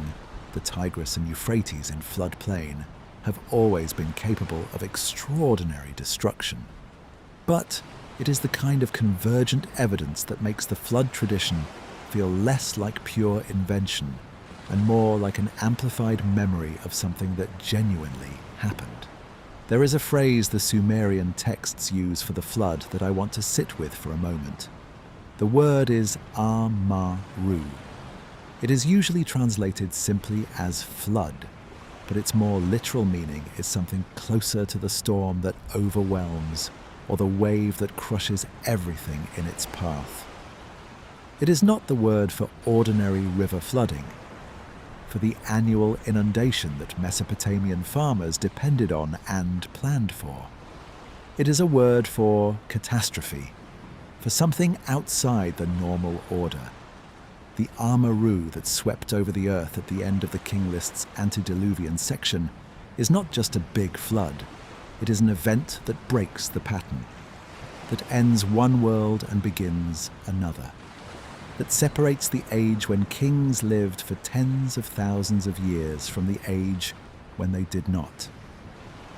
Whatever actually happened, whether it was the regional flooding evidenced at Shuruppak and Ur and Kish around 2900 BCE, or a much older and more catastrophic sea level rise, or some combination of events that merged in the oral tradition into a single defining catastrophe. The Sumerians understood it as the hinge of history, the moment when everything changed, and they named the city where it began. Shuruppak, the city of Ubaratutu, the city where the gods held their assembly and made the decision, the city where the flood hero received his warning and built his boat, the city that archaeology has confirmed was actually there and actually flooded. I want to spend some time with the god Enki because he is the figure in Sumerian mythology who most directly connects the antediluvian world to the post-flood one, and we have not fully done him justice. Enki, sometimes called Ea in the Akkadian tradition, is the god of the Abzu, the freshwater deep. He is the god of wisdom, of magic, of crafts, of creation, of water in all its forms. He is the cleverest of the gods, the most inventive, the most sympathetic to humanity. And he is, in virtually every Sumerian myth that involves a crisis, the one who finds a way. When the gods create humans to do their labor, it is Enki who shapes them from clay and blood. When the gods send plague and drought to reduce the human population, it is Enki who finds ways to mitigate the catastrophe. When the gods decide to send the flood, it is Enki who warns the flood hero. Technically not by telling him directly, which would violate the divine assembly's decision, but by speaking to the wall of his reed house, as the myth carefully specifies, so that the flood hero can overhear. This is a remarkable detail. The gods have made a collective decision. Enki is bound by that decision as a member of the divine assembly, but he finds a way to honor both the decision and his own character, his sympathy for the humans he helped create. He does not break the rule. He speaks to the wall. The wall listens, and Ziusudra hears. There is something almost unbearably human about that moment. The god who cannot quite bring himself to let humanity be destroyed, who finds a technical loophole, who speaks to a wall so that a man can overhear. The cleverness of it, the compassion dressed up as technicality. Enki is associated with the Abzu, with the deep fresh water that the Sumerians believed lay beneath the earth, beneath the ocean, at the foundations of the world. This underground ocean fed the rivers and the springs and the marshes. It was the source of fresh water in a world where water was life. But the Abzu is also, in Sumerian mythology, something more than a geological feature. It is the place where the me are kept, the divine laws of civilization, the fundamental principles that make human society possible. The Abzu is the source, not just of water, but of knowledge, of craft, of the organizational forms that allow cities to exist. Enki guards it, and Enki shares it with Inanna, who steals the me in the myth we discussed, with Ziusudra, who is given the knowledge to survive, with the Apkallu, who emerge from the Abzu to teach humanity before the flood. The Apkallu come from the deep. The me come from the deep. The fresh water that sustains all life comes from the deep. What is in the deep? In Sumerian cosmology, the answer seems to be everything that matters, everything that is fundamental, everything that existed before the surface world, before the human world, before the historical world. The deep is the place of origins, the place of the things that came before. And after the flood, the deep is still there. The Abzu is still there.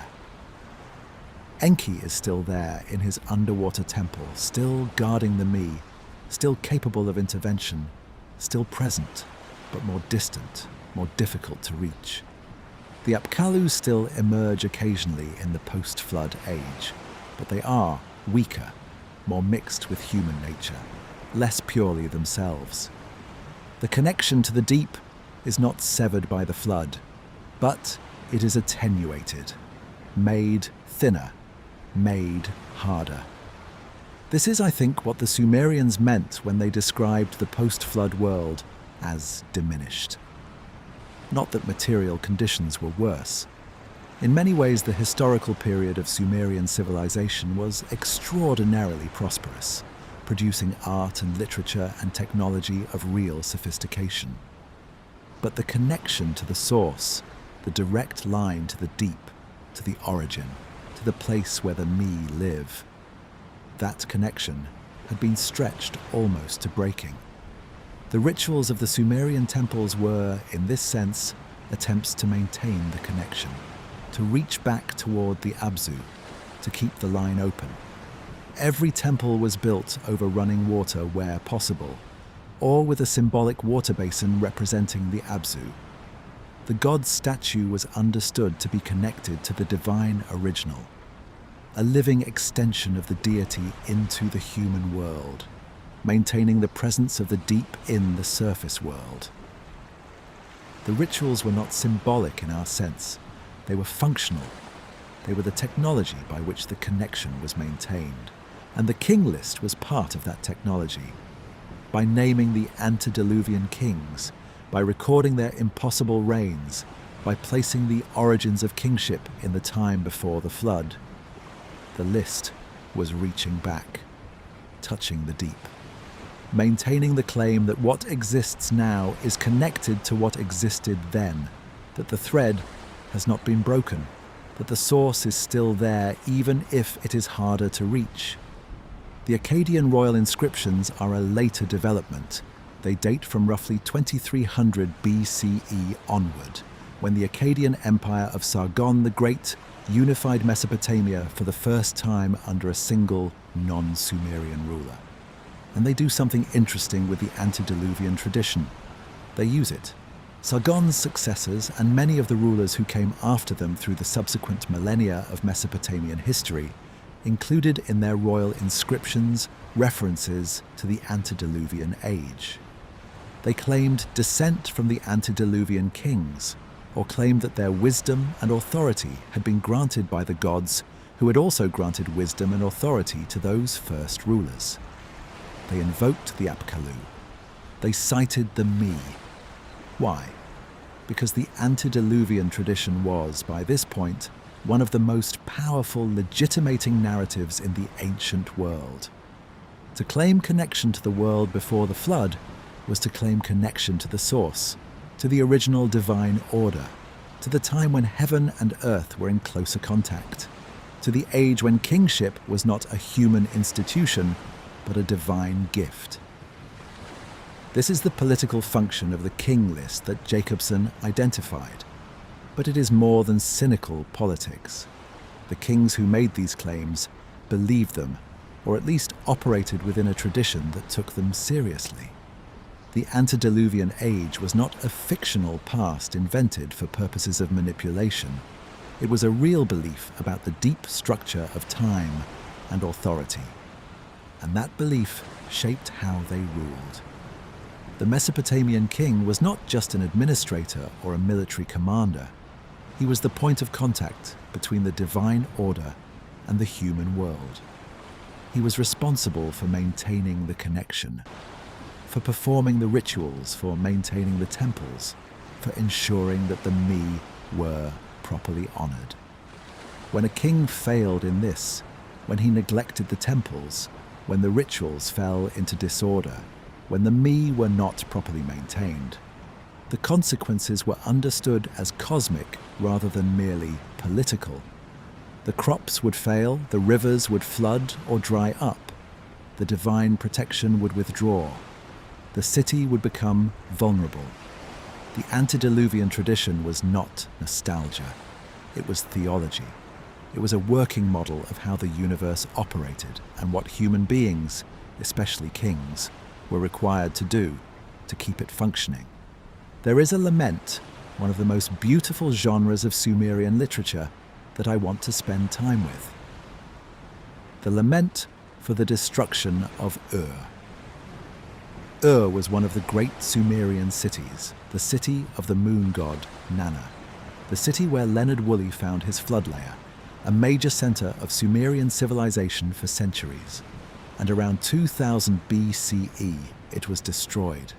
Sacked by a people called the Amorites from the west and the Elamites from the east, the city was burned, its temples looted, its population killed or scattered. The lament for the destruction of Ur was composed shortly afterward. It is a long poem, hundreds of lines, in which the goddess of Ur, Ningal, pleads with the divine assembly to spare the city, fails, and then mourns what has been lost. It is devastating in the way that genuine grief is devastating. Specific, physical, full of details that feel like they could only have been written by someone who was there. The temple has been turned to ruins. The lapis lazuli decorations have been carried off. The rituals have ceased. The sacred storehouse has been ransacked. The winds blow through the empty throne room. But what interests me most about the lament, in the context of everything we have been discussing, is its theological framework. The destruction of Ur is not described as a military defeat. It is described as a divine decision. The gods, the divine assembly, led by Enlil, decided that the time of Ur was over, that the divine protection would be withdrawn, that the city's moment in the cosmic order had passed. This is the same framework as the antediluvian flood. The gods decide. The catastrophe comes. The world changes. But there is a difference. After the flood, the king list continues. New cities, new kings, a new order descending from heaven. After the destruction of Ur, the lament ends with a prayer for restoration. Not just a new king, but a return. A hope that the goddess will come back, that the divine presence will re-inhabit the ruins, that what was destroyed will be rebuilt. The Sumerians understood history as cyclical in this way. Not linear, not progressive, cyclical. Ages of divine presence and divine withdrawal. Catastrophes and renewals. The Amaru that sweeps everything away, and the slow emergence of the new city from the mud. The antediluvian age was the most complete expression of divine presence. The flood was the most complete withdrawal. Everything since has been somewhere in between. More divine than the worst moments of destruction, less divine than the age before the waters came. And somewhere in the deep, in the Abzu, in the place where the me are kept, the original fullness is still there, still present, still accessible if you know how to reach it. I want to say something about time, about the specific way the Sumerians experienced it, which is so different from the way we experience it that it is difficult to fully translate. We live in linear time. The past is behind us, fixed and unchangeable. The future is ahead, open and uncertain. The present is the thin moving edge between them. Time moves in one direction and it does not repeat. The Sumerians did not quite think this way. They lived in what scholars sometimes call mythological time, a framework in which the past is not simply behind you, but is also, in a sense, present. The Antediluvian age is not finished. It is still happening in the Abzu, in the deep, in the rituals that connect the present world to the original order. The flood happened, but the world before the flood did not disappear. It went deep. It became the source from which the present world draws its meaning. This is why the King List can include both the impossible antediluvian reigns and the historical post-flood dynasties in the same document, as though they are parts of the same continuous sequence. Because in Sumerian understanding, they are. The antediluvian age and the historical age are not separated by an absolute break. They are separated by the flood, by a transition, a thinning, a withdrawal of divine presence. But the thread continues. The king who reads the list and finds his dynasty recorded in it is not reading about the past. He is reading about the structure of time itself, about his place in a sequence that began when kingship descended from heaven and has not yet concluded. This is very different from how we relate to history. We read about ancient Sumer and feel the distance, thousands of years, a completely foreign culture, a language no one speaks anymore, a religion no one practices. The Sumerian scribe who copied the King List felt something closer to the opposite. The Antediluvian kings were not distant. They were the foundation. They were the reason the scribe's world was organized the way it was. They were closer to the source and therefore, in some sense, more real, more present, more authoritative than anything in the scribe's own time. I find this way of experiencing time genuinely beautiful. Not because I think it is correct.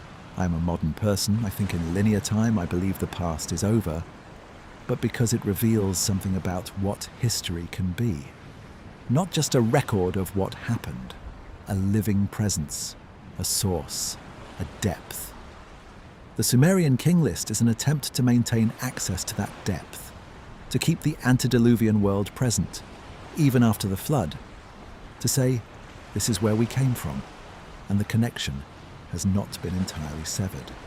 There is a question I have been circling for a long time tonight, and I want to finally bring it to the surface. Why does it matter? Why does it matter whether the Antediluvian kings were historical or mythological? Why does it matter whether the flood was a regional event at 2900 BCE or a catastrophic sea level rise at the end of the Ice Age? Why does it matter whether 432,000 is an astronomical code or a base 60 mathematical unit or simply a way of saying a very long time ago? I think it matters for two reasons. The first is the reason of historical truth.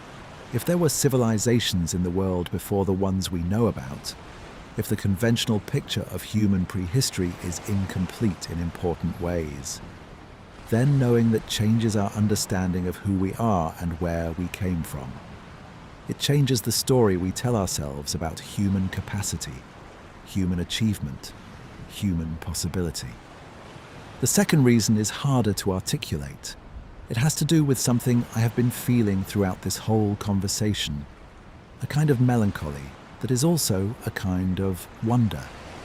The sense that something was lost, and that the traces of it are everywhere if you know how to look, and that we are still, thousands of years later, trying to recover it. I don't think that thing is technological. I don't think it is a lost super civilization with advanced technology that we need to rediscover. I think it is something more fundamental than that. Something about the relationship between human beings and the world they live in. Something about the sense that the world is meaningful, that it is not just a collection of physical processes, but a coherent order, something you can be in right relationship with or wrong relationship with, something that has an inside as well as an outside. The Sumerians had that sense. The Antediluvian world, in their tradition, was the world in which that sense was most complete. The flood damaged it. The distance from the Abzu increased. The me became harder to access. The gods withdrew. And every civilization since has been trying, in its own way, to find its way back. Not to the specific form the Antediluvian world took. We cannot go back any more than Ziusudra could go back to Shuruppak from Dilmun, but to the sense of coherence it represented. The sense that the world makes sense. That human life is not arbitrary. That the sky overhead is not indifferent. The religions of the world are, among other things, attempts to maintain that sense. The sciences of the world are, among other things, attempts to find the order that the Sumerians believed was written in the movements of the stars. The arts of the world are, among other things, attempts to touch the me, the fundamental forms of human experience in their fullest possible expression. We are all still working from the inheritance that survived the flood. Whether that flood was historical or mythological or something in between, the inheritance is real. And the impulse to trace it back, to follow the thread as far as it goes, to sit with the question of what was there before, that impulse is one of the most distinctly human things there is. I want to tell you about one more tablet. It is a very small tablet about the size of a hand. It was found at Nippur, in the same great collection that has given us so many of the texts we have been discussing tonight. It is not as famous as the King List, or the Epic of Gilgamesh, or the Descent of Inanna. It is a school tablet, a practice tablet, the kind that student scribes used when they were learning. On one side, a teacher has written out a passage, a few lines from a longer composition. On the other side, the student has copied it. Not perfectly. There are errors. Some signs are malformed. One line seems to have been written with a heavier hand than the others, as if the student was pressing too hard, trying to get the marks right. The text the student was copying is a fragment of an antediluvian hymn, a praise song for one of the pre-flood cities. Not a famous text. Scholars disagree about exactly which composition it comes from, and the fragment is too short to resolve the question. But here is what I keep thinking about. The student who made those errors, who pressed too hard on that one line, who was sitting in a Nippur schoolroom around 4,000 years ago trying to get the signs right. That student was already copying something ancient. The hymn they were practicing was already old, already reaching back toward a world before the flood, already participating in the project of preservation that is the deepest impulse of Sumerian literary culture. A student making mistakes, trying again, and the tablet survived. The imperfect copy, the errors and the heavy pressed line, the evidence of effort and imperfection, and the ordinary difficulty of learning something that matters. It survived 4,000 years in the ground at Nippur, and then ended up in a museum, and then a scholar looked at it and recognized what it was. There is something in that I find almost unbearably moving. The enormous ambitions of the Sumerian King List, the project of connecting the present world to the Antediluvian age, of maintaining the thread across the catastrophe, reduced to a student in a schoolroom making mistakes while trying to copy an old hymn. The thread held not because it was maintained by kings and priests and great scholars, though it was. It held also because of students who pressed too hard, who made errors, who tried again. History is like that. the grand projects and the small moments, the impossible rains and the imperfect copies, the Amaru that swept everything away, and the hand that picked up the stylus the next day and pressed the marks again. We are very close to the end now, but before we arrive there, I want to say something about uncertainty, about not knowing. Everything I have said tonight has been offered carefully, I hope, with the appropriate qualifications, the honest acknowledgements of what we can and cannot say, the distinction between what the evidence supports and what is speculation or interpretation, or the particular story I find myself drawn to. But I want to go further than that. I want to say that the uncertainty itself is something worth sitting with, not as a frustration, not as a gap to be filled by confident alternative theories or by equally confident dismissals, but as a genuine feature of the question. We do not know what the antediluvian world was. We do not know whether there were civilizations before the ones we can trace. We do not know whether the Sumerian King List is encoding astronomical knowledge or historical memory or theological assertion or some combination of all three. We do not know who the Apkallu were or whether the Mi are memories of a real transmission or mythological expressions of the divine origin of wisdom. We do not know. And there is something important in that, something that I think the Sumerians themselves understood in their way.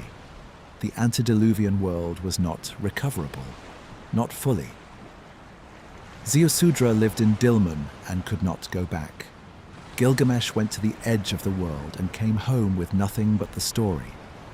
The scribes copied the King List and knew that what they were preserving was the gesture towards something they could not directly see.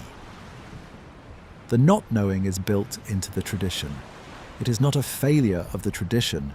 It is part of what the tradition is doing, maintaining the question, keeping it open, refusing to let it be resolved into either a confident yes or a confident no. 432,000 years. We do not know what that number means. We hold it. We turn it over. We notice that it appears in other traditions, in other cultures, encoded in other forms.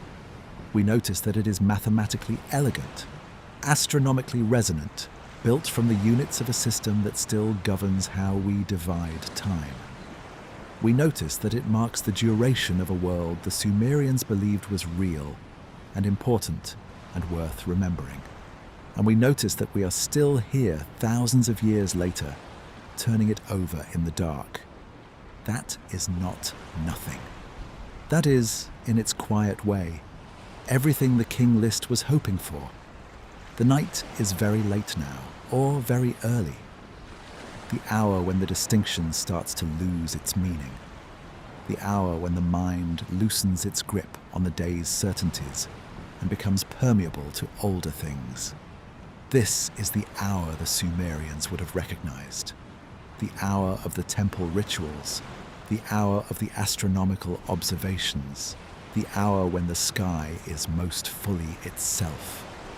When the planets are visible and the stars are clear, and the great cycles of heaven can be traced with the naked eye. Look up if you can, or if you're lying in the dark, imagine it.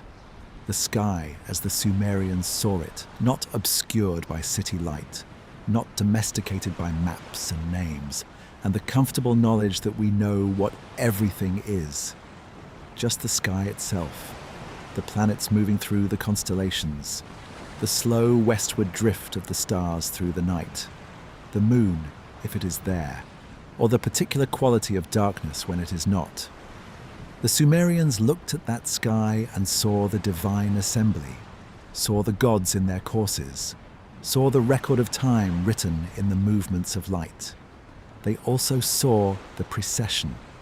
They may have understood that the point where the sun rises on the first day of spring was moving, slowly, imperceptibly over any single human lifetime, but measurably over centuries, backward through the constellations.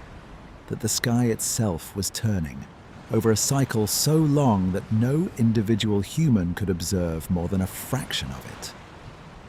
25,920 years for one full cycle. 432,000 years for something larger, for the number of cosmic ages before the flood, for the duration of the world before the catastrophe, for the span of time encoded in the reigns of 8 kings across 5 cities. Whatever it means, it was written under that sky, by people who knew the sky was doing something important, something vast, something that dwarfed human history and contained it.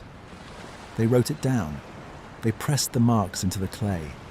They sent it forward, into the future they could not see, trusting that someone would find it and try to understand. You found it. You tried. That is enough. That is exactly enough. Let the sky go now. Let it turn without you watching. Let the procession continue its vast, slow revolution through the centuries and the millennia. The equinox point sliding backward through Pisces into Aquarius and on through the zodiac, indifferent to any individual human life.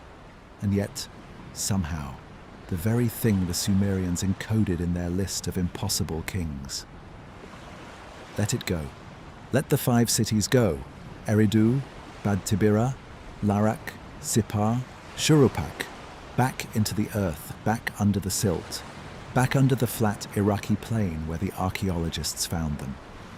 Let the tablets go back to their museum cases, their wedge marks patient and silent in the climate-controlled dark. Let Ziusudra rest in Dilmun. Let Gilgamesh stand at his walls, finally at peace with what he built and what he couldn't keep. Let the student at Nippur put down the stylus, the practice tablet finished, the errors made and accepted, the day's work done. Let Enki return to the Abzu, to the deep fresh water that runs beneath everything, still guarding the me, still present, still the cleverest of the gods, and the most sympathetic to the creature he helped make from clay and blood. Let the flood recede. One last time. Let the waters pull back from the plains and the cities and the coastlines. Let the river find its channel. Let the reeds grow back at the edge of the marsh. Let the first bird land on the first dry ground and not fly away. The world is still here, and it has been through the flood and come out the other side, diminished in some ways and unchanged in others, still turning under the same sky, still generating the same questions, still producing every generation. People who lie awake in the small hours wondering what was there before the beginning of memory. You are one of those people. In this, you are not alone. The Sumerians were those people.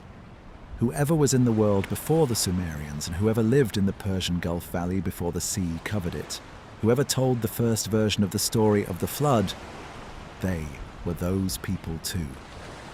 The wondering is the oldest thing, older than the cities, older than the writing, older than the King List and the Epic of Gilgamesh, and the Aduba at Nippur, where students pressed too hard and made their errors and tried again. The wondering has always been here, and tonight it is here in you. Rest now. You have wondered enough for one night. The questions will still be there in the morning, patient as clay tablets, waiting for you to come back to them. Let your body be heavy. Let the surface beneath you take your weight completely. Let the small sounds of the night, whatever sounds the night makes where you are in your particular place, at your particular hour, let them become the background of something slower and deeper than thought. Somewhere under the Persian Gulf, under 60 meters of salt water, the ruins of whatever was there before the sea came are still resting in the dark. Patient, undisturbed, waiting for the technology or the will or the simple chance that will eventually bring them to light. Maybe in your lifetime, maybe not. But they are there, and the King List knew they were there, even if it couldn't say so directly, even if all it could do was name the cities and the kings and the impossible rains and the flood that ended everything, and trust that someone, someday, would read it and understand that it was pointing at something real. It was pointing at you. Not you specifically, not your name, not your face, not the particular hour you're lying in the dark in the particular place you are, but the kind of person you are, the one who stays up late wondering, the one who can't quite let go of the question of what was there before, the one who finds, in the most ancient things, something that feels almost like recognition. The Sumerians wrote for you, sleep now. The thread holds. The deep is still deep, and the morning will come, as it always has. As it has come every morning since Ziusudra stepped off his boat onto the mountain and breathed the air of a world that was changed, but still there. Still here. Sleep well.